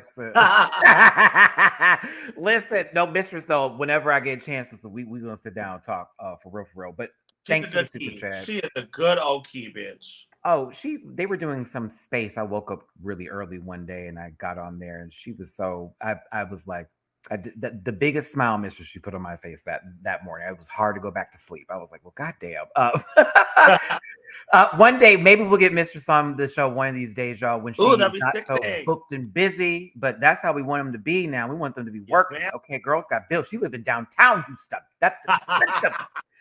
I'm on the north side, sister. Got to drive about 20 minutes to you, girl. Don't talk about me in the suburbs. But listen, back to this. We got a date. Look at the season 14 and 15 up in this mother. I'll be real with you, Mistress here. She gonna hear me. So, okay. I wish that somehow Selena's story was so good, but it was so long that by the time Mistress got to her story, all of the weight was taken a little bit out of it. No pun intended. I don't want to hear it. No pun intended. But it was just, it was still, I liked it better than Marsha's, to be honest with you, because it was a story and I caught it and I clocked it and it was funny. But it was like, Selena's story was so long that by the time Mistress told her story, it was like, oh, it's the same kind of story because it's the same dude. I kind of feel like I wish it would have been almost like Lego. Like Selena tells apart, Mistress tells apart, and then they're like, they're jumping in on each other. Yeah. That sounds kind of familiar. Then Selena says apart, wait, are we talking? And then there's like this like aha moment. You know what I mean? Stairs. It needed stairs. It was two townhomes sitting next to each other, and they both looked alike. But we needed stairs in just the one house, so we could just go up to the next floor. Yeah, I feel that with that one here. But because it really was like Selena's set could have been Selena's set, and Mistress's set could have been Mistress's set. There needed that, you know. I got to get back to Mistress's outfit because this is so. Ooh, I know It's I love you. It's all I hate this so much. Oh, Selena. Yeah, I have to go back to Mistress's outfit because she's looking like Pebbles, but on the rock. Yeah. I mean, I think that was I have a feeling Selena's character. Okay. Stop, DeJa. Okay. I'm the benefit of the doubt gal. I can't help it. I'm the benefit of the doubt gal. A white twink earlier would tell you different. No. Okay. No, it's fine. She looks like a Tootsie Roll that got left out in the street, but it's okay. I hate this. I hate it. Now, all the single ladies, listen, is this what you would have performed in perfectly last time? Listen, Mistress, if you had to lip sync last week, we would have got you doing a puppet show. Because I swear to God, if you didn't put those hands in those puppets and done single ladies, I'd have been Girl. We would have stopped the lip sync. We would have stopped it. Stop. Just go ahead and leave her there. She gets to go back. No one's done this. We good. Sorry, Malaysia. Yeah, very that. Oh, goodness. Shout out from Movie Crush. I love this kitty. Shout out from BCS and Halo. Mistress has performed here a lot, so it's amazing seeing her on Drag Race. Yes. Shout out. We always love Houston representation. And I love this kitty. Speaking of which, DeJa, I'm getting my cat after DragCon. How are you two cats doing? Oh my God. Oh, okay, so see, Maddie's Cameron Hall, but not, I would suggest this. I got 2 cats. I got a brother and sister. I would suggest not getting 1 cat. I would suggest getting at least 2 cats. Everyone's saying that to me. And it's because they're gonna love on you, but they're gonna love on each other like the times that you don't need that. Like basically they're going to keep themselves busy. They're going to keep themselves entertained. So because cats are pack animals. Yeah. They're pack animals. So they want that love and affection. And like, as much as we would like to be home a lot and stuff, they can really kind of keep themselves busy. But my boy loves me, but he loves me when he wants a treat. But she is literally like lovey-dovey, like will lay on me, and she has the cutest little she has the cutest little thing. And recently what she's been doing is when she wants pets, because he likes his belly rub, but she likes her ear scratch. So when she wants pets, she'll stand on all hind legs and go like this. Oh, how it is adorable. It is so cute. Like I will literally, they're like, yeah. I moved to Vegas so quickly that I was missing everyone from California. So getting the cats, it really kind of like centered me and really, they're just amazing. They're amazing. Yeah, you have to. I've been trying to get a cat for many years now, and especially recently through my therapy, they're like, it would be important because I'm at home by myself a lot, and I'm just here, I guess I'm gonna get 2. Yeah, I'll go ahead and get 2. And also with cats, they say this, and it's true. They will pick you, like they will choose you because you want a good fit for all of it, and the biggest thing I could say is cats are really bad with change. And they don't dance. It's going to take a while for them to get used to your place and you. But once they fall in love. That's why I wanted to wait till after DragCon to get them, because I wanted to spend like time. Yes. I don't plan on traveling nowhere. Beyonce will be here for my birthday, so I am not going to travel. I'll be at this concert. Okay. I already got my tickets. So are you gonna come to Work the World when it's in Sugarland? Okay. So I was just talking to my friends about that, and we are working on getting tickets. Yes, it's you and Nubia. I have to spend my money on, but I have some friends who watch Drag Race that are very like big fans of yours, mind you. But also, let me know. Let me know, and then we can work something out. Let me know. Okay. I'll let you know, T. But yeah, I plan on going because I show up. Okay. Okay. Mistress, you're looking gorgeous again. I just felt like it was a little bit of a long set, but overall, I think the chemistry was there, and it was effective. We got who these two were. It was just, it should have been formatted a little bit differently, but we understood. Okay. Okay, Simone. Look, I got my tickets, Deja. All right. I know that's right, Simone. I'm gonna see you there. Come Listen, 635 of y'all in this 41, excuse me, of y'all in this room. Thanks for being here. It's a good night to have a conversation about Drag Race with me and DeJa Skye. You're seeing my broadcast journalism degree go to good use today, as I also ask questions and get more feedback on Deja, who is now one of my new best friends. So there you go. Listen, Mr. said, I agree, but also some of the set was cut out. I figured only because it just seemed like they gave Selena a whole lot of time to talk, and then here comes Mistress. Okay, here's my turn. It was like, right. Okay.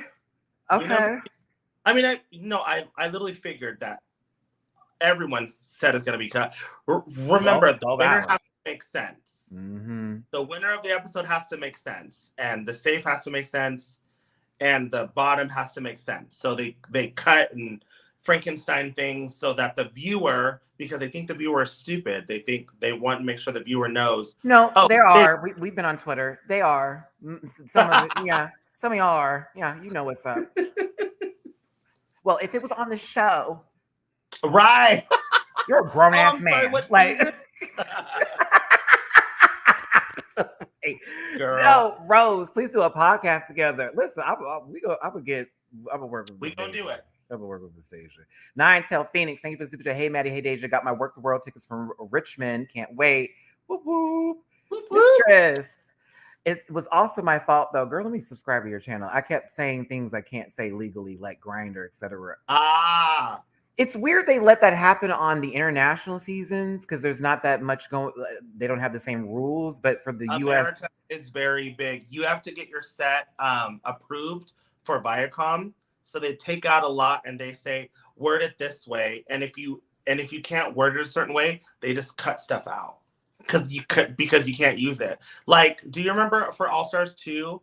When Tatiana was reading someone and she said, I get it, the anus thing. That's what it sounds like when my asshole eats. She said Chipotle. Chipotle, yeah. But it was Mexican.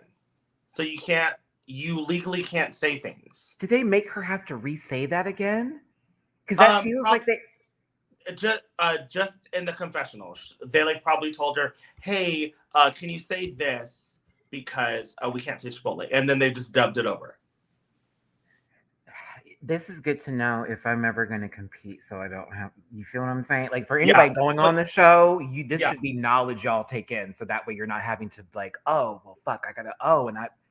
Well, they like I said, you do your set in front of producers so that they can get stuff cleared from Viacom, and if Viacom doesn't clear it, you can't go on with the set. And if in your set you say something that wasn't approved, they can't show it on TV, so it gets cut out.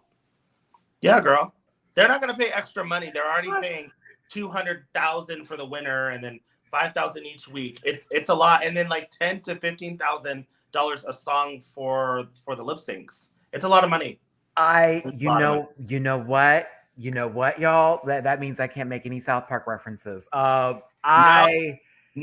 That's why also for people always wonder why have there been no cartoon characters or stuff like that on Snatch Game. You would have to pay so much money for copyright purposes. That's why you have to do a real if someone says I want to do Winifred Sanderson, you have to do Bette Midler. You can't do Winifred Sanderson because she's a copyrighted character that Disney owns. Yeah, because I would do Jasmine Guy for Snatch Game, but I'd be Whitley from a different world, or I would do Tracee Ellis Ross, but I would literally be Bo from fucking Blackish. And I was I could be them because I was watching how some of y'all did characters and I was okay, I get it. You have to be the person. Yeah, basically you can't say references from say someone wanted to do Marlon Wayans and wanted to reference something from White Chicks. You can't because of copyright purposes. So it's all girl. It is so much. There's so many restrictions that people don't know about, which is why on Snatch Game when they knew it was coming, but finding a character that is funny and recognizable and quotable that hasn't been done already, it's difficult. It's hard. It really is hard. I'm so glad you're here because I gave you a little hill in your Snatch Game. you know, because I was like, girl, she only said one word from this man. Like he had 3 other words too. Where's okay? No, I did. I did say it. They there cut was it out. Questions that they edited out. I said more than that. It was just that was the thing that they decided to keep in. I said I knew it. So many, yeah, I said so many of their phrases, but that's just what they kept in. I knew it. I said a lot of their phrases. Also, I sang a part of a song that they were like, well, we can't do that. So they had to make me redo it. Because I sang like a copyrighted song. And they were like, well, we can't have you say that. So. Okay, good. This is really good to know for people who want to get on the show and how y'all think your processes. Like anything copyrighted, you cannot come prepared. Yep. Same thing with Night of 1,000 blah blah blahs. Yeah. Things are copyrighted. And this is an exclusive. My reference was a Versace thing. The Versace print is a copyrighted print. So I could do the silhouette, but I couldn't do the print. That's why I chose to do all blue with gold. And they ended up really liking it. They ended up saying like, oh, we like your rendition of it. Right. It worked out. The reason why Carrie's was fine is because it was the actual designer, so they got the actual credit. Right. She literally got that out the vault. Yeah. I was mad. So there's certain things or certain like a Night of 1,000 like say there's like I've always wondered why a Night of 1,000 Lady Gaga's hasn't been around, and it's because all of her really iconic costumes, I feel like Poker Face and stuff, I feel like it's copyrighted because that was like you can't do it because it's copyrighted. That's why I think on season 9 a lot of people did obscure like red carpet stuff, you know, because there's no copyright on that. Yeah, because they said the brief here for the Beyonce night was only Getty Images. It can't be from music videos, can't be from any commercials. Because it's copyrighted. Yeah, so live tours, red carpets is where it's at. So it was like, well, girls, you have shit to work with the tours now. So I don't know what to tell you. You have stuff to work with.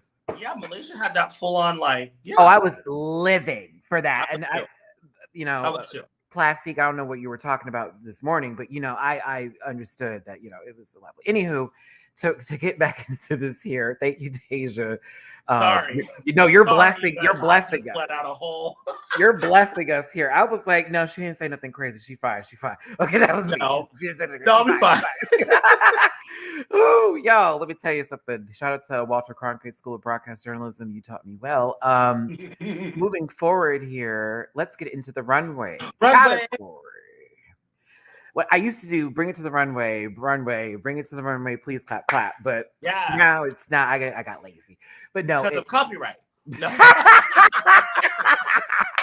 We can't say it. I don't know the words. Okay, no, but category is rip her to shreds or rip to shreds. I think it's rip her to shreds. Yeah. I want to ask you first, in your mind, what would you have done? Because I already know what I would have done. Rip to shreds. I really didn't. Let me do mine first while you're. Yes, you do yours, and I'll think. So, as a gamer and someone who enjoys video games and also movie lore, I would have done a full-on Freddy Krueger moment, and I would have been the last survivor as the final girl. And so, what I would have done, and I would have tried to make it to where it would not be Freddy Krueger-esque as a copyright version, but like have like blade hands coming on the shoulder, but have a Michael Myers-esque hand on the other side of me, and then Chucky's like hands at the bottom of my dress or whatever, as I'm like almost as if I'm leaving the scene wherever all my friends died, and my whole outfit's shredded up because the 3 killers were trying to get me, but I'm still survived. So I would be getting final girl realness. That's where my mind. I think because I'm a cat person, I would do something like where my cat's that's cute. You know what I mean? Yeah, something like that. Probably something nitty. Yeah. I think mine would be very much an ode to Jamie Lee Curtis type of like Laurie Strode days. Like it would be very that. I would have done Shredder from now that we'll see that's copyrighted, but if you found a way, you'd have to find a way to like get through. Oh, see, that's why I like Selena so much because I'm about a story, honey. I'm gonna like I died and crystallized and came back. I'm very for that. Okay, so first up on this runway is Marsha. And she apparently was ripped to shreds from being at a pageant because she's so pretty with no makeup. Now, I think they were unfair to her in one specific instance. Okay. They said Lucy just did something like this a couple weeks before. Marsha brought this with her for this specific runway. Lucy and made you that. expect her to change it. That's not exactly fair because you are asked to bring a certain look, and that not every time you're going to have a backup. So I thought it was very unfair, and I thought it was very reaching because I was like, okay, we get it. You want her to, have critiques, but it just wasn't fair. I need a fan. I need a fan. Which one is it? The weird hair one? No, I think it's the. No. Oh. And I'm not saying I like the look. It's just that specific critique was like, what did you want this girl to do? That's real though, DeJa. Like now that I'm thinking about, I wish I had that on my mind. Now I'm like, oh, that actually makes a lot of sense. At the same time, boo. Yeah, no, it's not. I'm not defending the look. I'm defending the critique of the unfairness of that critique. I just realized she has one shoe on. I was like, oh, she was. Oh my gosh, totally. Because she was hobbling, and I thought to myself, why is she doing that in this picture? I'm like, oh, she only has one shoe. Here's the thing. Your point, hella valid. And I think they need to stop doing that sometimes when it comes to those kind of point of views, especially it's like she brought this. But yeah, this is very it's okay. Mm-hmm. Yeah. Okay. It's fine. Y'all call her Marcus. We've seen it 50,000 billion times with the whole pageant thing. We've seen it, She could have thought absolutely out of the box, but You feel Marcus did it better than Lucy? I know you meant Marsha. Cameron, you're funny. I was literally wondering, who's Marcus? Marcus? Marcus. White Chicks reference. The White Chicks. Marcus? People just don't know. When that movie came out, when it first came out, and we got to see it in the movie theater, everyone was crying in that theater. Crying. Oh, they were supposed to do a part 2, but they decided to scrap it because it was around the pandemic era. Scrap it because of the discrepancy of if a white person. They were bringing up those arguments. Yeah, they've recently been doing that. Well, what if they did that with us? Yeah. I'm like, have you seen the Netflix show that just came out? Right. No, I get it. I know that they were just saving them. So I respect and get it, but I would have been front row watching that bitch. I've seen it. I'm here for the Waynes anythings. I'm from them in Living Color days. So the girls don't know. Y'all like, oh, SNL is funny. No, in Living Color was funny. In Mad TV before that last season, Mad TV was the one. I was not an SNL person. I was a Mad TV. I was a scripted, but one of my all-time favorite Mad TV skits is the freaking Wizard of Oz with the one-legged scarecrow guy. Girl, took me out. It took me out. So good. Mine is any Whitney Houston skit with Deborah Wilson, and as well as the Stewart ones too. Yes. Stewart, no. Yeah. And then also the lady who was like, yes, Lorraine. Those are my favorites. And this is the cop guy coming up in here. So Lamar, everybody, if you didn't know, he's been in so many. He's a voice actor now. He's been in so much shit. Currently, there's a lot of people from Mad TV who are still working today who y'all just don't even know. Mm-hmm. But yeah, Marsha, this is okay. It's a boot from me. I'm like, but I see the more makeup. I'm gonna say something controversial. Say it's not that big of a deal. I feel for Marsha because everyone is about all drag is valid, right? Everyone is about your drag is your drag. Mm-hmm. Marsha doesn't put on a lot of makeup. That's her fucking drag. She doesn't have to be like everyone else in the competition. it's not the equivalent, but that's similar to telling someone of a plus size that they need a corset because everyone else on the runway is corseting. It should be tighter. Is what you're referring to. Like, you should Right, have more makeup. It should be tighter if you're going to cinch. And it's like, okay, well, she may have a gastro issue where if she pulls that in, baby girl's going to be in the hospital and have her little booty all out. Yeah. But like, that's just Marsha's thing. I am happy that she did say that, like, she's thankful for the, you know, because she's like finessed it. If you don't want to wear that much makeup, baby, you don't have to, right? But for me, it's not okay. I've made comments about it, and because that's kind of like the quote to do. But now looking over this, it's sort of like, okay, I mean, that's her thing. Like, you didn't give this much energy to the other girls that came up there with the same amount of makeup on that you let that's in what the I'm top saying. four. It's very like wishy-washy, and I kind of feel like it's just like that is her drag. Like Mistress and me, we love the dramatics, but not everyone is gonna do that, and that's what sets each and every queen apart. Like, her main storyline is her fucking makeup that looks fine. Leave it alone, you know? Right. Like, not everyone's painting to be the cover of that damned book in Evil Dead, you know? At but all. It's okay. It's okay. Yeah, at all. But yeah, boo. Yeah. Flat boot. No, flat shoe. Okay, listen. But I, you know, for what it's worth, Marsha, if this was seen many seasons ago, I thought this. Lucy LaDuca is next. Scary jump scare. I have to be real. I fucking hate her makeup. I hate it. The makeup was like a 10-minute job.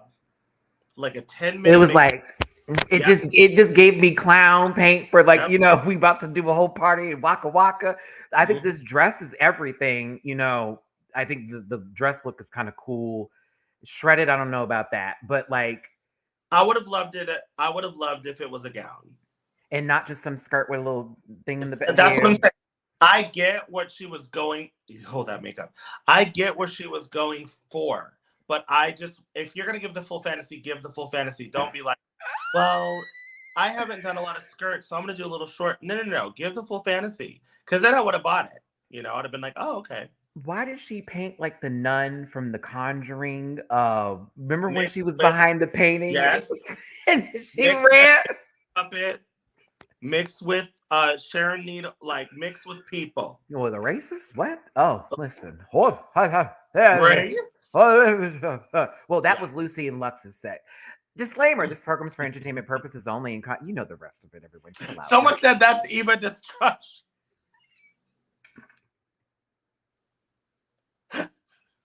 I am Eva Destruction, damn it, and I am a fucking star. Drops. I love. Mistress said she really let loose in this. The Babadook loose. Okay, listen. Girl. All right. Listen. Hey, she wanted to be, you know, a villain in Lovecraft Country. She certainly, you know, painted for the part. Yeah. Man. Also, you're on RuPaul's Drag Race and you have no earrings. She said Nosferatu, no earrings. I don't think so. Ooh, that top lip. Let me tell you something. I don't know what's going on. It's giving mustache, like a fake mustache, right? Like, hey. But, you know, I don't boot the look. I don't. It's just the face for me that's killing it. Because the look is like, I can see it. It's just I'm like, okay. You know. I'm with you on that. I just, you know. Why is she? Her face is like a clan member. I just don't understand what's happening here. Very high grand wizard, you know, like everyone run. You know, she's gonna have a gun and get away with it in court, kind of tease. You know, like Matty, not a clan member. I don't know. Kyle Rittenhouse would know, but listen, I have to stop. This is why they said This is why they say Matty's biased and he only takes up for queens of color and black girls. Hey, that eyebrow comment. I don't do eyebrows. Don't judge me. If Jimbo's mug was the first brick thrown at Stonewall, then Lucy's was the second. Girl. I see what they were going with that. I appreciate. Did Derek barely turn this dope? Don't blame. No, this is thank you for the super chat, but woo, okay. Woo. Woo! Not Maddie. Ooh, Matthew. Someone said D. Oh my God! Someone said D. Claim her. Oh wait, where is that? Not D. Do you Claim her. see it? That's funny. Now that is going. Someone screenshot this. This is good. This is funny. good. D. Claim girl. Oh, that is good. Hey, listen. I just Lucy, if you showed up to someone's house party with this outfit, I'm sure it would clear. But listen, I like the look. The makeup was a little to me, you know. I said if Lux don't win this week after wearing another RuPaul look, I don't know what to tell y'all.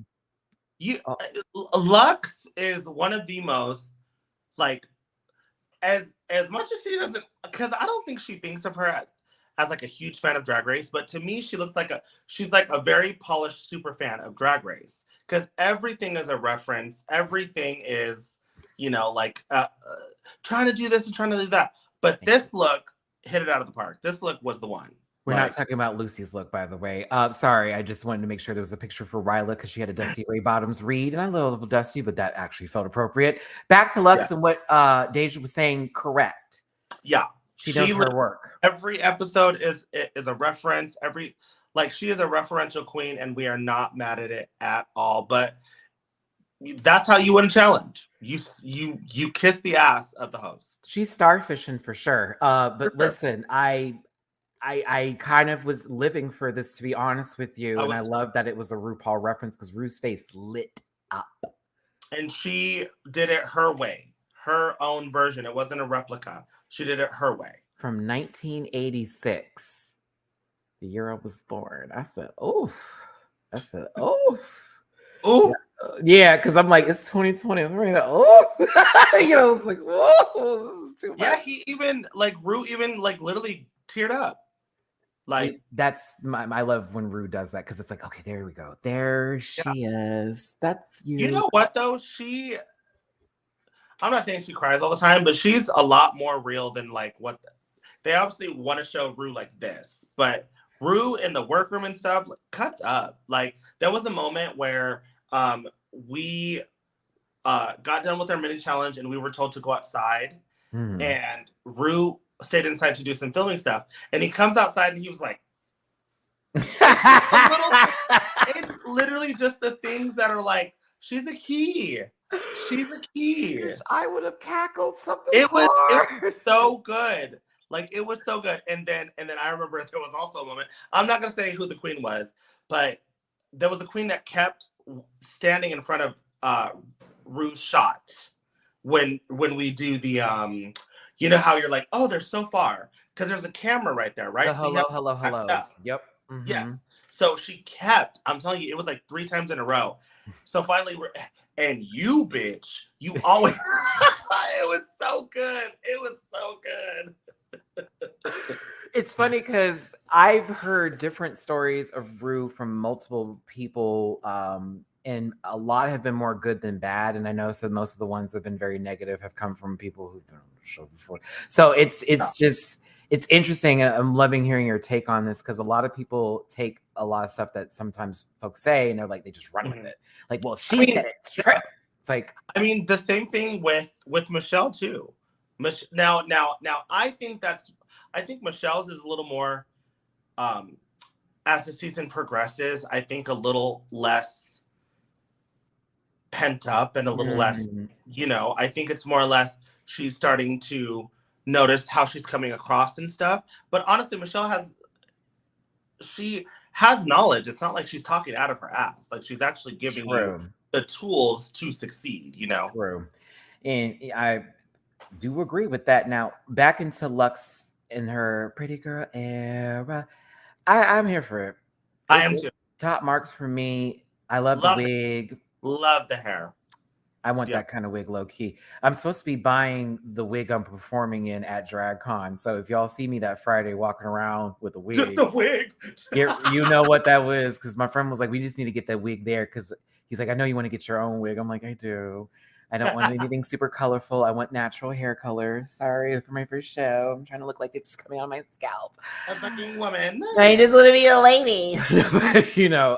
Rose, thank you for the super chat. For real, we need this perspective. Well, welcome to Matty Rants channel. And DeJa Skye's channel for her DeJa analysis.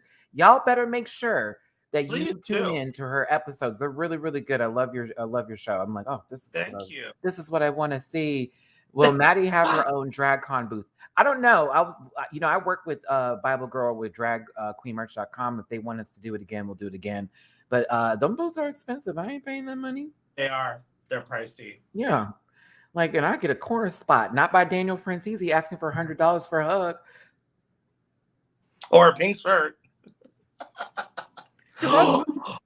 Sasha Colby. Sasha motherfucking Colby. I was like, is this your backup Beyonce too? The girl, I live for anything that is Y2K, anything that is 3LW. This is when Soulja Boy still had an actual career. You know what I mean? Like, this is very early 2000s. It was just everything, and she's just that bitch. Like, she is. I love the hair. It's the hair wrap, because that was real. That was Christina. Like, Britney did that. Like, Destiny's Child, 3LW. It was. This is very that time. Yep. And I think what I love the most is when she got towards the end, because Sasha knows what she's doing. This is a professional at its finest, right? And basically, Sasha said, "Girl, do I want to pay for Amazon Prime?" Shit, I forgot to cancel that. No, actually, I wanted to keep it. That's fine. Also too, I will say this. I know that Michelle had said that Anitra has the best walk in the competition. Sasha's walk is sickening. How do I describe the two? Okay, Anitra is so powerful when she's walking. That presence is it's like, look at me, and you're like, yes, right. But Sasha's is so effortless because it looks like she's gliding on air. Yes. Like half the time. And it's because she knows her body so well. Mm-hmm. Everything is, the placements are always there. She gets to the end, she rips the dress because it's ripped to shreds. Like, come on, y'all. Yeah. Like, right. Drag. Yeah. So good. Sasha really walked out saying, you ain't putting me in the bottom two. Girl, that's what the Michelle Ball stuff before. I said I knew she was gonna leave Anitra there. I would have too, bitch. I ain't trying to be at the bottom, girl. What the fuck? I said Latrice and Eureka next. What you got, Anitra? Oh, she named 2 black women. We loved it. Okay, listen. Oh, wait a minute. Let's not do that. Matty! Let's not do that. Let's not do that. Don't laugh. I'm just kidding.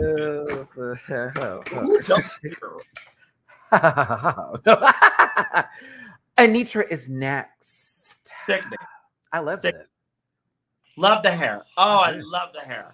So good. Sorry, I just got warm. I listen. I understand. You lose weight when you giggle. You know what I'm saying? Yeah.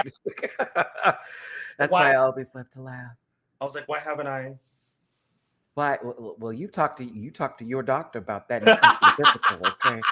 You let him know. Let them pores ain't pouring, girl. You gotta let them out. See, that's she is this. I know she made this. It is a similar, but she does. This is normally her go-to. Okay, so I understand that. I think this is still well done. You know what I mean? I agree. Those shoes, though, I know those shoes very well. I know how much they cost. I know where we can get them. That's fine. Sometimes we got to work with what we work with. To me, it's kind of fit in with this outfit. To me, the only problem I had was this voiceover of this, how she was telling us over and over about, I don't know if you guys know, but the blah blah can only grow through the sister. We got it. We thank you. She'd be like, fun fact. Here is this knowledge that you may not have known about the cuckoo bird. And she kept saying it, and I was like, you already said it. Like, we got it. We got it, boo. Thank you. But it can only, I don't know if you guys know, but it can only grow. I was like, sister, okay, let's go. All right. Look, y'all, I was gonna go get something to eat, but me and Deja have been talking so long. I'm gonna make breakfast at home tonight. Actually, Okay. I feel like scrambled eggs, some oatmeal, and a waffle is gonna be popping today. Yeah, I got a waffle iron. I'm so happy. Like those were my big purchases. I got a waffle iron. Yay! I can make my own waffles. I kind of live for this though, honestly, to me, because it just seems so well crafted together as far as like thinking of ripped to shreds. I don't like really the inside lining of the cape though. I didn't realize it was green until she told us. I was like, wait, what? Oh. That's green. That is green. I was me doing the screenshots and I'm like going back and she's like, the green and the pink go together like a lotus. I'm like, green. And then as soon as the light hits it, it's green. Because lotus grow from the swamp. The swamp is green. Yes, in the darkest of places. Knee slap. Look, your favorite teals are up here acting up. Good one, Sonny. Yeah. I love this. Oh, the hair is gorgeous. It is. It's a good updo with a long, nice little back in there. Which I love. Oh, I've been loving that lately. It's like a little up moment and then just long, honey. That's what I was telling my friend David. I was just like, girl, I went big. I'm from Texas now. That hair got me big. Yeah. And it needs to move. When I throw this head around, it needs to go with it. Okay. Okay. Almost at the same speed, 60 FPS. Okay. Deja, I love that your camera, whatever was happening before, hasn't even been like taking place for the last hour, 2 hours and change. Like you've been on the real clear path for victory. We got a super chat. Jeremiah Fuentes. Anitra's walk is a warrior stomping onto the battlefield. Sasha's walk is a Valkyrie descending into the heavens, from the heavens. I can see that. I can see that too. Did you watch The Northman, Jeremiah? Is that where you're getting this reference from? I saw that on a date. I was shocked at how interesting the movie was, but bad at the same time. It was good and bad for me. I hated it, but I loved it because it was visually stunning. But I was like, what's happening here? Why are there no black people? Okay, so let's see here. Hey, Selena. Running. Everyone in the chat hates it. I loved it. I thought it was so beautiful. And I'm gonna say this, and I know that people say stop with the blah blah blah. No. I'm gonna continue to say it until it changes. If this was on a skinny bitch, y'all would have lived left and fucking right. I mean, it was on Lucy, so. But this is beautiful. To me, this was editorial. To me, this was really like avant-garde and something I could see on a runway. I will say this. I completely agreed with what Ali Wong said, where the poncho fabric should have been the full fabric for it all. Because then we would have gotten it. But like, I thought it was pretty and fashiony. I don't know. I loved it. I toot and give her bravo for the story. I have already started preparing a look that would be for my mother's memory in life. So trust and believe. If I ever go on the show, Deborah will be shown on this goddamn network. Okay. I already have the dress ready to go, bitch. And it's one that I got when she passed away. So I will literally be wearing my mom's dress. But I love the story. I love that Selena is very much about her roots and her history and her family and the story of those seeking for a better life and all of that. I wish the dress sought better too. Is my only issue. Like Selena's has such great ideas, and then we see them. So the execution is not there. Never. But the fantasy is there. It's always. Yeah. Like we can dream together, but I'll be in a separate dream at the same time, dreaming the same thing as you, because I don't know what you see. Like with Freddy Krueger at your tip. Yeah. It's very that, you know, I feel like Rick Sanchez left her and you don't know me dream or something. I don't know. I like her a lot. I live for Selena. It'd be these moments where I'm like, okay, girl, like, you know, okay. Yeah. Now, Mistress Isabel Brooks.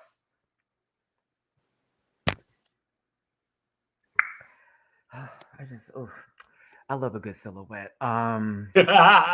It like that waist look this motherfucking small, bitch. It's like titty and then you know, like breast in a cool, you know. I also loved the two different pinks. It wasn't Yes. just the baby doll, the baby pink. It was the structure with the hot pink and the The glove. fuchsia was the border with Yeah. the gloves. Then we had that like wonderful cotton candy pink for the dress. And then, Yes. of course, with ripped to shreds, the burn bit, the full Marilyn Monroe Housewives 1950s bit. Come on. I was like, okay. Layer on layer, move glare. I forget what it was. Glare and something else. The name's not rocking with me, but I see you, mistress. I'm not supposed to say anything nice about you though, because I'm considered a biased hater. So I mean, to me, just looking at this, I would have loved. I mean, obviously, it's white tulle for that reason, but I would have loved maybe like another color or something in like the darker tone, just to tie in all the pinks together. But that's just me looking at. But I get it. She wanted the white to be the effective part of like, look, it's tulle, it's a petticoat. If I had more time on it, if we're just looking at things, I would have added some gray and some black markings to the white part of it. That's all. You know what I mean? Just to make that's a little bit. Mistress, as we're talking about you, our prompt when preparing the runway included burnt and singed fabric. Oh, this has been happening lately, and I've noticed this with them saying a different name or telling someone a brief for the runway. Then all of a sudden, when RuPaul says the category, you're like, okay, what is this? That happened all stars. What all-star season was that? When no one wore anything that was actually what the category was. We ain't gonna talk about my season. Oh yeah, because that design challenge, DeJa. Oh no! There was multiples. It wasn't one. There was multiple. Can you give us one, like just one, where it was like? Well, mirror was anything that was reflective, not mirrors. So the title is mirror, but the prompt was anything reflective, sequin, rhinestones, anything reflective. But then my critique was, well, I don't see mirrors, and I was like, well, that wasn't the prompt. And then so what they do, and I suggest this to anyone that will go on Drag Race in the future. Follow what the title is as opposed to the full description. So kind of take it as that. Use the title, mirror. I just thought it was a clever thing of saying mirrors. Mirror. The worship one too was weird. It was like, so what do you mean? What do you want it to be church? Is it supposed to be Christian level? Is it just supposed to be what we all like? Oh, yeah, that was the other one with Holy Couture. Yeah. It was anything that you worship, but they took it as it had to be religion based. And I was lucky enough to at least have like the Zendaya kind of reference. But I think Camden's the one that said, well, the prompt was anything that we worship, and Spice Girls mean so much to me. And like they tend to do that sometimes. Willow was a fucking bleeding mushroom. I mean, yeah, like it was interesting. Yeah, Camden came out in that Spice Girls, and I was like, well, I get it if they're worshiping something, but it didn't, like Holy Couture, it just didn't equate. It's like, y'all be rude. Production, I know you watch. Hear me out on this. When you say the name of the category, then give the description afterwards. We can take them 2 seconds. We can. No, they do, but they change it. Like I remember when we were waiting to go out for Holy Couture. Yeah. The prompt was the name was Holy Couture. The prompt was blah blah blah. The prompt that she said was religion, blah blah blah, and we all looked at each other like, that's not what the prompt was. And then we walked out. We were like, okay, they're trying to. Here we go. Yeah. Part of the prompt is singed and ripped and burnt. That makes perfect sense. Like, right. And then you hear ripped to shreds. And you're like, oh. So ripping. And shreds. That's it. Versus you were also told it can be burned. It can be singed. Anything that has to do with something being destroyed.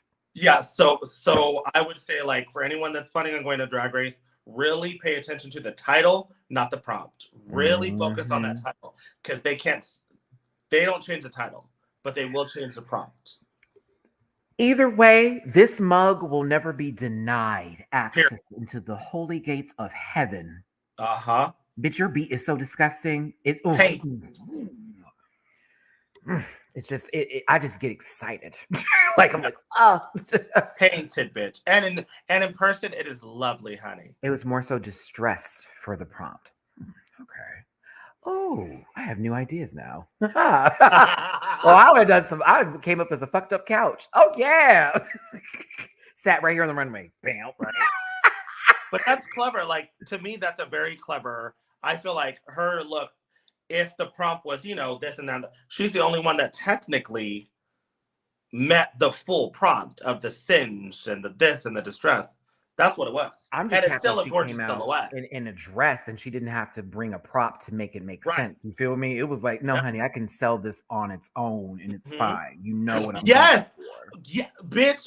It didn't even matter what the prompt was. We would still buy it. We'd be like, okay, bitch, okay. Because it's like ripped to shreds, and so Mistress comes out. She's the only one with burns and singe, and I'm like, like, oh, this is every. We're all still here. Yes, no one's thinking different. And she's a pageant bitch because rhinestones on the distressed. I mean, stoned. I'm not sure if Mistress does pageants. I remember she talked about that on the show, but her mother, that Brooks legacy, that household in itself, don't play in their face. Like, period. Okay. I ain't seen one bad Brooks in my life. You hear me? It's her?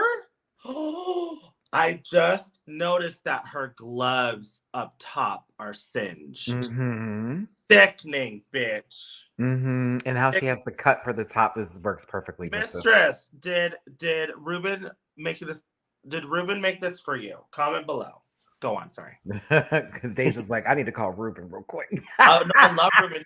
He's made me plenty of things. He made all my tour stuff last year for the Halloween tour. Work. Mm-hmm, I love him. I had to get this shot because it just was so puss for me. But yes, Ruben. It's giving.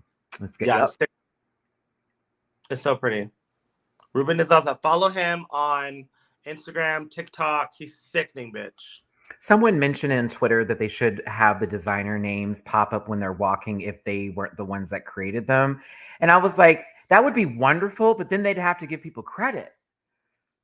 You don't want to pay people money. You want to make money. Right. It's true. Unfortunately, that's Hollywood, baby. All right. Look at us almost coming to a close here at 3 hours and 10 minutes of a good fucking time. Okay. Okay, listen, y'all want to know why I do solo reviews? Now you know why. I'm just playing. We're gonna have DeJa back for the finale for sure. Yeah. We have our top tops and bottoms because everyone got critiques this week. Really, Mistress and Selena were in the safe category with more so conversations about the looks themselves. Mistress got more positive critiques than Selena, et cetera, et cetera. Anitra, while they enjoyed the look, were not feeling the performance. Sasha was in the same boat. Lux and Lucy were on the good ship Lollipop with the sweet trip with the candies. The rest of that little lady's music. And Marcia was, basically, what they've been wanting to say to her for the entire time she was there. I'm just kidding. How would you have rated this, DeJa, if you were on the panel and you had to say so here based off of what we saw this evening or yesterday, I should say? I mean, I would say that, like, as far as the challenge goes, I definitely agree with where the placements lied for sure. Mm-hmm. I liked that for the first time. It was a pair that won. They should have did that a while ago, but yeah, no, absolutely. But I was like, okay, sickening, like, work. Like you're judging in pairs with a top 7 now. Right. No, I do. I mean, and like even with the bottom 3, I feel like out of the 3 of them, Sasha ate the runway one, and she at least had some jokes that they laughed at. I still say it to this day. Sasha said, well, there go Nitra and that bus running her over as she threw that little ball joke out that probably wasn't even told in rehearsals with each other. And save yourself real quick, sister. I know she's a pageant girl. I see you. We're going to make it to top 10 no matter what. Okay. I mean, girl, you're at top. You got to do what you got to do, baby. You got to do what you have to do. Hey. And that's period. I mean, I'm not saying to throw. I mean, she didn't throw anyone under the bus, but she did it. But subliminally, it was like Anitra at this point in time. She's going off script. Say something funny. Like say yourself too, bitch. Because shit, make her joke funnier. Put her at the bottom. Because I saw it. It went from we're high, we're toasted And no to one's laughing. yeah, and then to oh shit, let me tell a ball joke about Because and I'm she's like, well, I guess we're bombing now, so let me go ahead and tell you one joke that I think and then is it's funny. funny. Yeah. And it's like that's what we want. We want that off the cuff. I remember season 6, Bianca Del Rio's almost her entire set except for one part was just off the rut. Like she was just off the whim. And that's when it was the funniest because you're being authentic and you're just cracking your jokes how you would normally be. Like I'm just conversing with Matty right now. We're just cutting up and kikiing. Matty's not talking like, this joke and this joke. You're not doing that. You're being more, calm down and it's more authentic. That's gotta what be yourself. Sasha did. You gotta be yourself. And for me, the interview challenge from last week, I would have wore them all out. As you can see. But listen, they'd have been cut for time for who? No, but even this challenge here in itself, with comedy, I know how my funny works. I know what works for me. I don't like to write things down. I like to go off of the feel in the moment. I'm a storyteller too.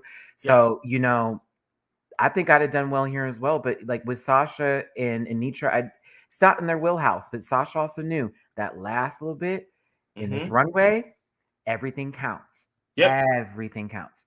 So Lucy and Lux win, and for both of them, not just Lucy or Lux, for both of them, we're happy because maybe we won't have to hear about this anymore from one of them. Or maybe we will and we'll still be happy. Well, now she's won 5 challenges. Or 4, right? Because it's 4 now, right? It's 4. No, she'll say 5. She'll say 5. Just adding 1. She's like, I got on the show. That's a win. But you guys, like, this is my 7th challenge win, and you just don't see it for me. I dress like literally a sleep paralysis monster. I'm fucking Jeffree Star back here, okay? Like, give me my coots. I'm selling makeup to only whites. Listen. No, I'm just kidding. Listen. Y'all. Listen. If you're taking me too seriously or me and DeJa too seriously, you're not having a good day. So, disclaimer. Hey, listen. Hey, wait. Put that comment. They're gonna argue about who was the real winner of the 2. John. They're gonna argue about who's the real winner of the 2. I mean, because they already argue for second place anyways. Right. They'd be like, well, I think that I would have won if it was just a girl. I know. If I had been on the cast, I would have just been sitting there rolling my eyes. Matt, you got something to say? I do. Y'all are annoying. As a matter of fact, I do. Yeah. The first question would be like, how old are y'all again? Okay, just wanted to make sure we're on the show. Make sure that y'all are not in 8th grade, right? No one here is in 8th grade. This isn't a baby drag queen show, right? Right. Okay, just making sure. Any Latin boy in drags? Why are we crying? No. Okay.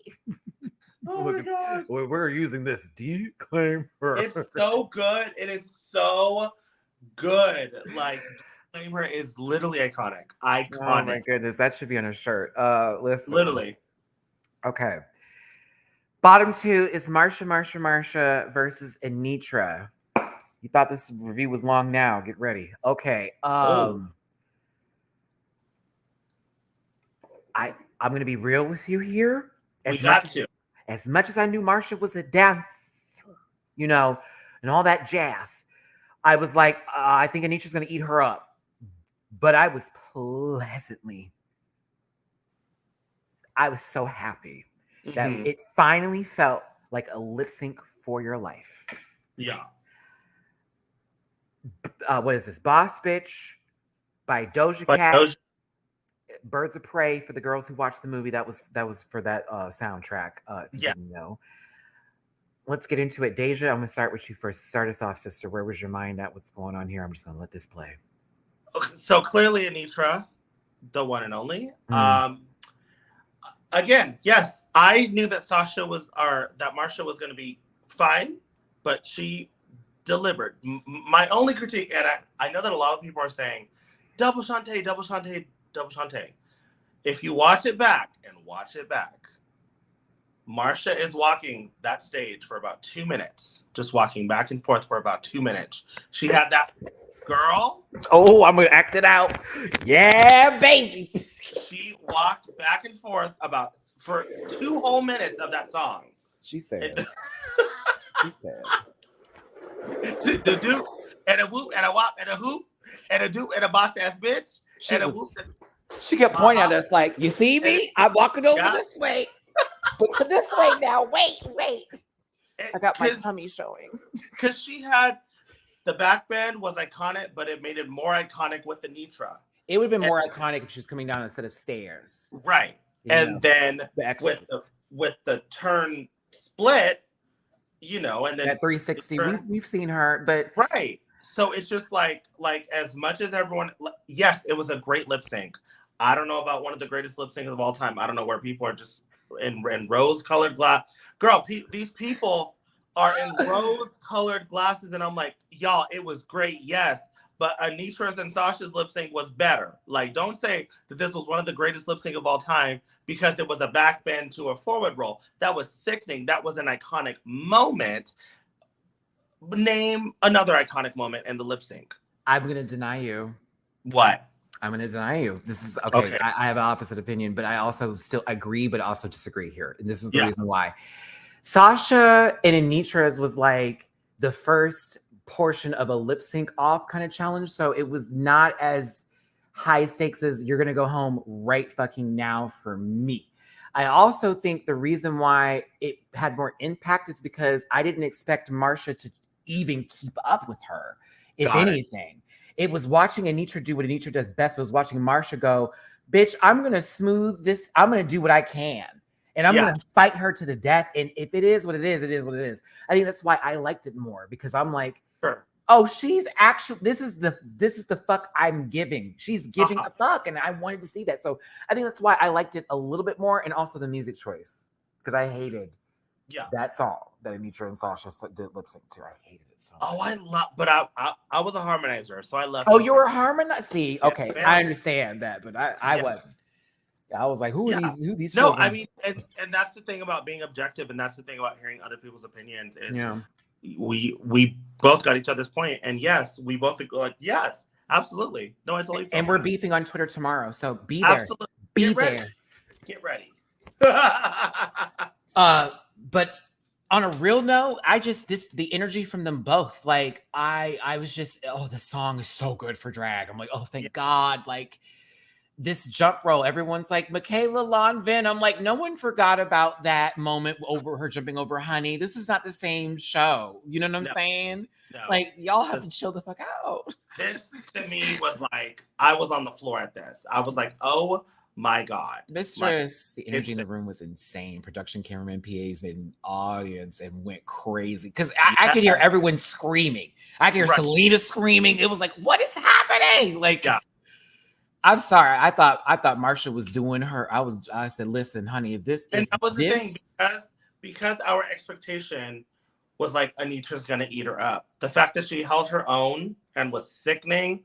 That's why we're like, oh shit, Marsha did that. Florence Pugh, cut the fuck up, y'all. Like, give it up. Give it up. She was great in Black Widow. Listen, listen. I enjoyed it. It's been a while since it was great. Like a battle was somewhat like entertaining. Yeah. You know, I really did. But I think there's this point we're about to get to right now where I had to break it down a couple of times that Anitra did when she took off this little earpiece. I said, oh, it's over. She jumped up, spread out. Y'all, she's still in the air. She's still in the air right now. She's not even touching. Yep. I need you to understand, as a former gymnast, okay, who was taught by Bella Carol. That's right. Houston out here in Tomball at his gym. Yes, Matty was. I was in Olympic training, but my dad said it was a gay sport. So I was literally taken out of gymnastics and put immediately into football. Work. Yep. That was my life. I was like, no, you took me away from my dream. And now, ooh. I was like, oh, wow, this is different. They're all massive. Listen. You getting your legs open in air and then you needing to... That's some fucking bring it That's some ATL, like, that's the shit that they do. And look at that. Look at that. That's the landing. I sat here and hit that space bar so fast. I was like, ooh, ooh, ooh, ooh. Like we have Yes, to get some TD4L. I know that's right. Okay. That's the DT4L popped out. Oh my god, that's so funny. It's sickening. Like it just, and she did it. And what whenever they did, like Marsha did her split and then Anitra did the dip in the back. When she was like doing that, she looked so fucking sexy. I was like, damn. Did you notice because you know she's in, I believe Taekwondo is she incorporates her martial arts into, so she did a full round kick into the dip. You know, I got it because I sat here and studied this lip sync like, you're kidding me. And like, this is the moment when Marsha starts to do her platypus walk. And it was like, oh, okay, see, you don't do mockable moments like that because only RuPaul can mock ballroom, right? When you do clownery, the clown comes back and gets you. Yes, and this one was giving me very Deborah Messing tease, okay? You know, flat and tall. But listen, I have to stop. It's late and now my jokes are getting critical.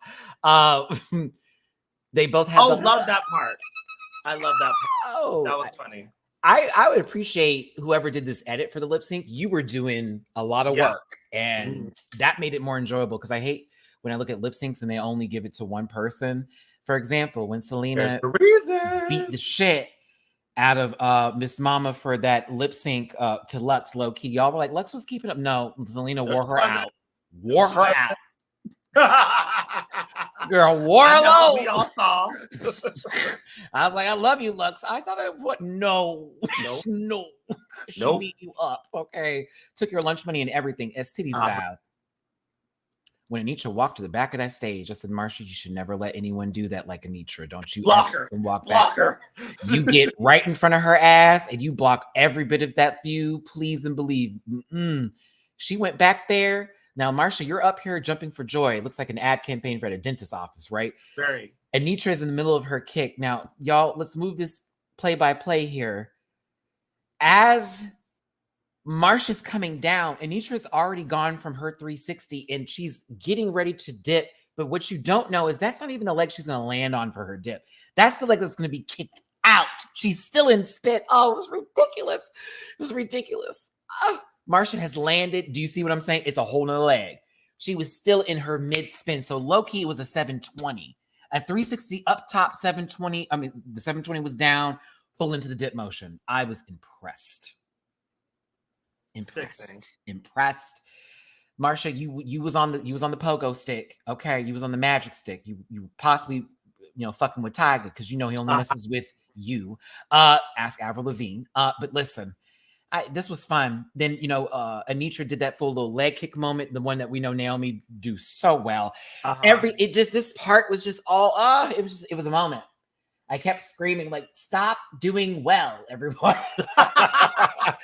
Like Marsha, your toes be pointed, sister. I always love seeing it so much. Come on, get me. Hits her head with the leg, just bam. Yeah. Madison, we got a battle. I said, yes, we do, sister. Oh, yes, we do. It's a show. we got a fucking show finally. Listen, Tori Kelly did her shit. No shade. She did. Jessie J wore it out on that stage, okay? I know, that's right. No, somebody else. No. Dua Lipa was cutting up, y'all. Let her go. Listen, okay. Ava Max was not doing anything. Oh, but Amethyst went home already, DeJa. Don't do that. Okay, let's move on here. No, let's not do that. Poor Amy. No. Iggy Azalea, yes. Okay, not Iggy Iggs. Okay. Hot. Oh, it's in there. Anisha's looking back to make sure it's in there. It's in there, girl. It's in there. Go ahead. Have a good night. You're going to be fine. Loosen your muscles. Marsha was feeling herself too. I was like, you better. It was a good show. It was a good show. I enjoyed it. It was sickening. Anitra wins and Marsha is eliminated, but Marsha left on a very positive note and feeling almost like, you know what?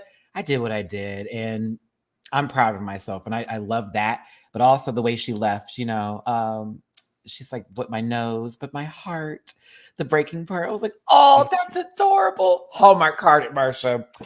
It's cute because when I left on my show, unjustly, when I left on this episode, I really was happy with like what I did. And I think that when you get to a certain top whatever, you either get really sad, really proud, or really angry. Like, dang, I was right there. Oh, I was right there. Or just like, we were good. You know what I mean? Like, I'm proud of what I did. I made it far. And I think that that's what Marcia did so well. She was like, I had a good run. She had a fun time. She even said that they've helped her with her makeup and stuff. So it's a win-win. And she held her own with the Lip Sync Assassin. I'm going to definitely tell you this, Marcia, one-on-one with DeJa here. She on the side low-key. That Meet the Queens didn't do it for me. I am thankful I got the season with you, though. I am. Even if I didn't like everything that you did, looking at the full picture and how this all went down, I'm like, Marcia, you did your thing, bitch. Like, honestly. Did you see my TikTok that I was like, did you see my TikTok where I was making fun of like queens whenever they do their Meet the Queens? Yes. And it's really pretty. It was Marcia. I just, the way she left, the way she came in, even in the moment when Malaysia and her had that, and how Marcia accepted and was like, my bad. The way people were treating Mistress online and other people on this cast, how Marcia has been very much active in her social presence. I do appreciate a queen who's a bit more aware, as well as understanding the power that's going on with this, and as well as they're all cool from what we know of outside of the show. So it's really none of our business in the first place to get in their business in general. But I got to tell you, you grew on me this season. My bad, y'all. My TV disconnected because I hit the cord. It would right at the glass part. But hold on, I gotta reconnect because we'll be on Marcia doing this the whole time. Okay, hold on. Oh, I gotta reconnect the TV screen mirror. Meow. Okay. Is it up now, Daddy? It's not. Okay. Hold on, y'all. I have to do a little work. Work. Ooh. Hold on just a second. Okay. Oh, y'all thought she was the... Oh, I didn't.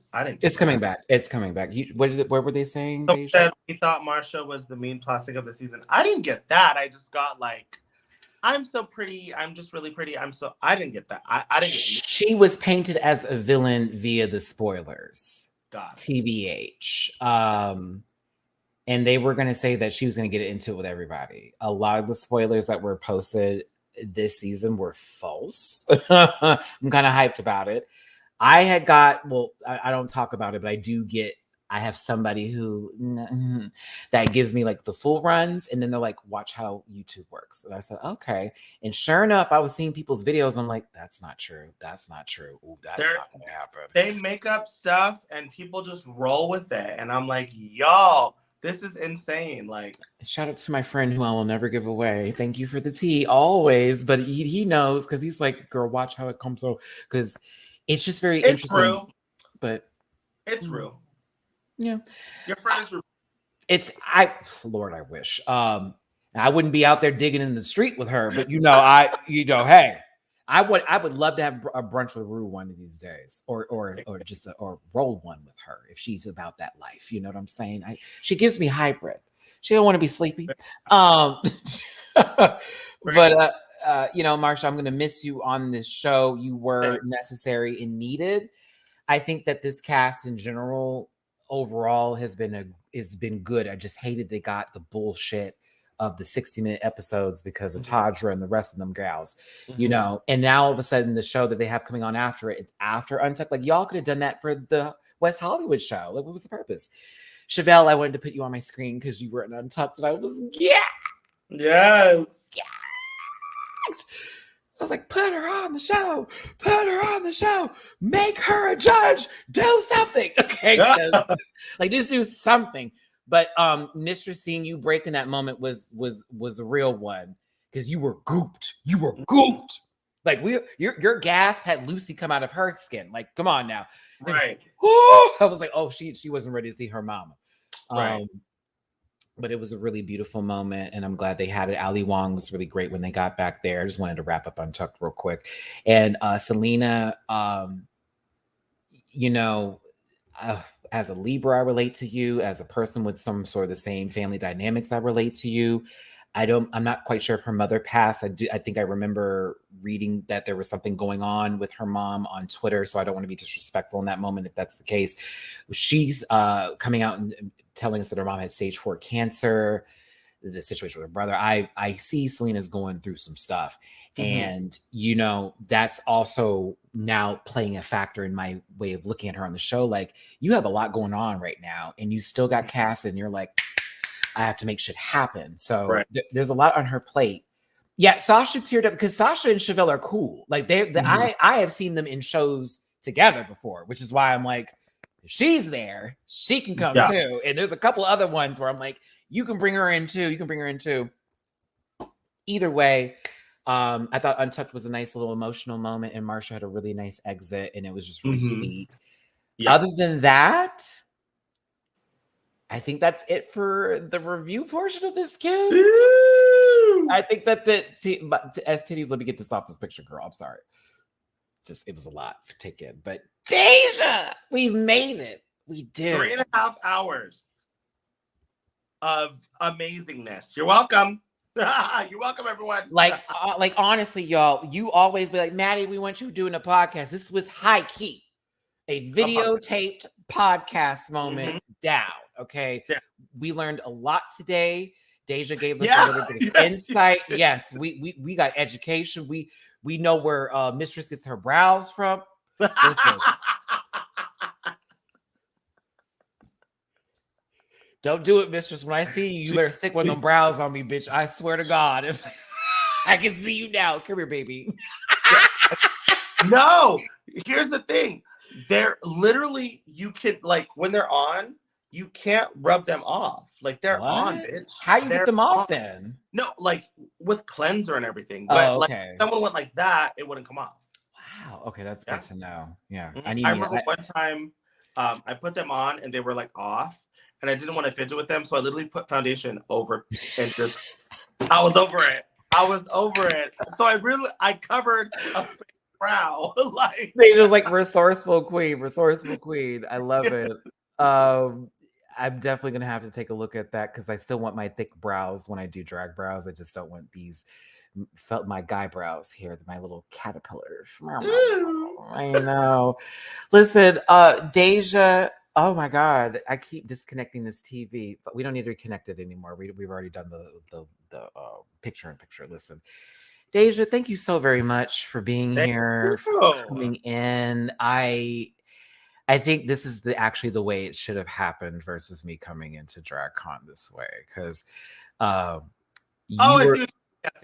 I mean, I'm definitely going to see this DragCon for sure, and we'll talk later when I come to Vegas. But I think this was just perfect. Felt like we got to know a lot about you. You gave us some insight on the show, but not too much. World of Wonder, and you know, it's always important to get that perspective from someone who's been on the show, regardless of what people may say about me and how I review things. My respect is for everyone and everything. Believe it or not. Whether you are alabaster of the whites, whether you are of Cocos of the browns, whether you are, you know, beiging it all day long. I don't know, you know, but we need to be thankful for DeJa here because this was great. And thank you. If you haven't subscribed to the channel. Like I said at the beginning of it, you have never been disrespectful. So Matty is not disrespectful. And Matty is a key. She is the one. And also, she knows what the fuck she's talking about. Thank you very much. It's not like she's, I was gonna be messy. But she knows what private chat it to me, please. She's in the drag world. She knows drag's legend. Come on. Like it's one thing for a twink on Twitter to be talking about it. It's another thing to know what the fuck you're talking about and have a background in performance and have do you know what I mean? It's different. It's a different thing. very insightful and very respectful. So. I just hope this is clipped and used in that thread. But, maybe because it's DeJa, it doesn't count, right? Because we don't talk about this. No. Listen, thank you for that, DeJa. In reality, the same thing you said, Cornbread has said to me. A lot of other queens, if not the majority of all of them, have said the same thing to me. And I appreciate it because I fucking love this show. I live for drag. I've always had a thing for drag, and it's just been this process of finding my voice because my earlier reviews were very but I was young and I was trying to figure me out, and I had to meet a lot of y'all to really understand. And also Bitch Puddin' plays a huge factor into this because she invited me over for Thanksgiving one time, and I'm sitting there eating Thanksgiving dinner with Abora, Bitch Puddin', and Alaska Thunderfuck. Work. Just sitting there eating chicken, and I made Alaska laugh, y'all. It felt like I was making RuPaul. Because I was talking about mac and cheese. I said the crispy and the crunchy, and she was like, "What did you say? What did you say?" And I was like, "The crispy, the crunchy, the crunchy." And she's like, "I like that." She's a hoot. But yeah, thanks for that, DeJa. But on a real note, even without DeJa saying that, I know my power, and I know what I do, and I know what this channel is about. Y'all Rant Pack members, you know what's up too. We're here for shits and giggles, for the love of it all. We're here to support these queens. We're here to talk about the show. We can be critical at times, but at the end of the day, like I say, you better be at that club tipping somebody. You better be watching that show. You better be upping them emails, asking for more of this and more for that. And where they say that he's so loud and real, I am that girl. Be mad, okay? And so is DeJa. Dow. And speaking of tips, thank you everyone that have tipped me and Maddie. We greatly appreciate it because I can get a 20-piece after this. I love it. Girl, I can pay the cable bill with this. Thank you so very much. And I low-key am. And my easy tag tolls too. Yes. Oh, yeah, I'm a responsible queen. No. Thank you. She wants a house. Okay.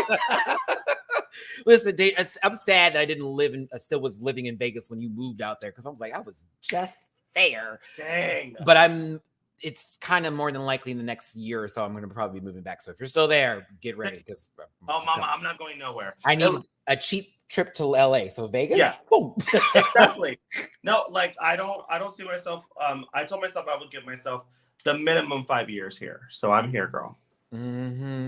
DeJa, thank you. I'm happy to call you one of my new friends in life here. Yes. I already see how we gonna be. I love it. So listen, DeJa, give these people your social medias, what's covered up, the last little bit of this to wrap this up today so all these babies can go to bed. Okay.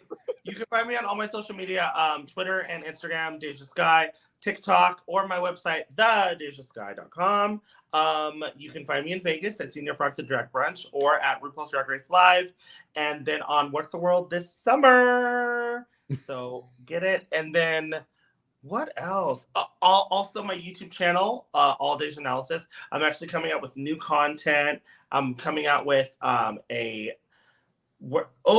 exclusive. I'm coming out where I paint other Ru girls and other content. I just want to be the content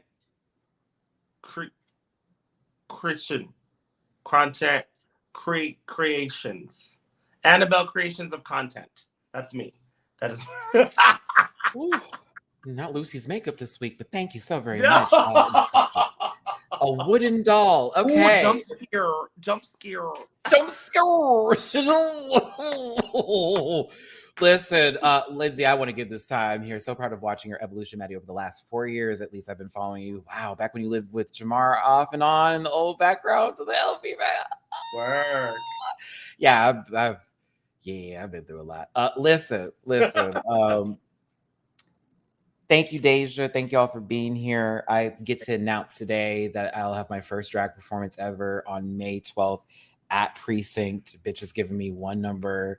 Thank you so much, Bitch Puddin', for that. If you're watching this video, if someone sends this to you, because I'm actually going to go cry off camera after this. Aww. To be honest with y'all, because I'm like really hyped, because this was a great episode, DeJa. Honestly, I felt the chemistry. I'm just it put me in a really nice space. I'm looking at the time, like it's been 3 hours and 42 minutes, but it's been feeling like it's the greatest conversation. Honestly, so I really appreciate you for coming through. And I do take y'all's criticism. So I will try to get more queens from the show on this platform so they can give their opinions on this as well. You know, I have a couple of friends in the gigs here, so we're going to get them up in there. So I'm just thankful that I didn't give up, that DeJa's another person who didn't give up, that this is what giving up doesn't, what it looks like, y'all. Like, you just stick to the course, you do your dues, you not try to fuck with people, and you keep your head down and you hold it up high when you need to. And damn, write that down. Write that down. You keep your head down, but you hold it up high when you need to. Because the girls, they get too full of themselves sometimes, and that's how people end up getting got. So, not I said the pussycat. This is all meows over here. I'm saying. Go. So if you want to find me, it's in the link tree in my description down below, at Matty Rants everywhere except for Twitter, which is at the Matty Rants. Find that all in the description. I have all my reactions on Patreon. So I saw a lot of you getting on my Patreon today. To everyone who tipped me, thank you. I will be basically paying my fucking internet cable bill as well as buying my DragCon ticket. Come on. Because you know I'm not doing press this year because I said I want to just walk around and actually enjoy myself and talk, because when I had my press pass, I was like, I gotta work. So I want to actually be able to like see everybody and all that kind of stuff. And bookable on Cameo. And yeah, we'll be seeing DeJa again in the future. Mistress Isabel Brooks for being in the chat. Yes, thank you so much for stopping by our season 15 queen bias fave. I'm not biased. I'll say it. No, she's fully aware of what they're saying. That's why it was so funny. I got in her chat and she was like, you know, Maddie's not allowed to like us. It was her and Malaysia. They're like, oh yeah, Maddie can't like us. We can't say anything positive about okay at all. But no, listen, this is what, again, this channel is about and what I've been trying to do with other content creators. I've worked with Drag Detective this year. I've worked with Valerie Vision this year, as well as I've talked to Bussy Queen just last year. Y'all remember that whole whatever that went down, and me and her got to have a conversation. As a reminder, we're all in this together, okay? DeJa's got to do her show. DeJa needs to work. I have to work. All of us are working people in our own ways, in our own perspective. So respect should always be given, okay? With that being said, we thank you so much for tuning in today, and we hope you had a really wonderful time. Once again, look at me doing this correctly. All my love to DeJa, to Skye. This is my view. This is my light, Rue. This is my light. No. Thank you again. I'm going to see you for the finale. We'll be talking and stuff. I'm going to give you my phone number after this too. Yes. Y'all don't, okay. Don't do all that here. But remember, drop a tip if you're just catching this. If you're watching the playback for this, you know what's up. I will be back on here tomorrow for the panel's point of view over the episode. All that jazz. So yes, thanks again. Thank you, DeJa. Love you. I'm about to play this music out. If you want to sit backstage real quick, we can talk for a second. But yeah, peace out, everybody. Oh, last thing. Did you notice this backdrop I have? From the arcade. Yes. It's still my favorite one that any of seasons. It's my favorite one y'all have ever done. It was so sick. Like they didn't let us know the theme until maybe like a week and a half before. That's why costumes weren't necessarily like, but I was like, there's an art. What? Like you should have told us. Everyone would have came correct, but no, it still was good. Look at us still talking. This is how it works with your uncles. Okay. Okay. This is how it works. All right. We got to go. We'll talk to you later. Bye. Bye. Listen.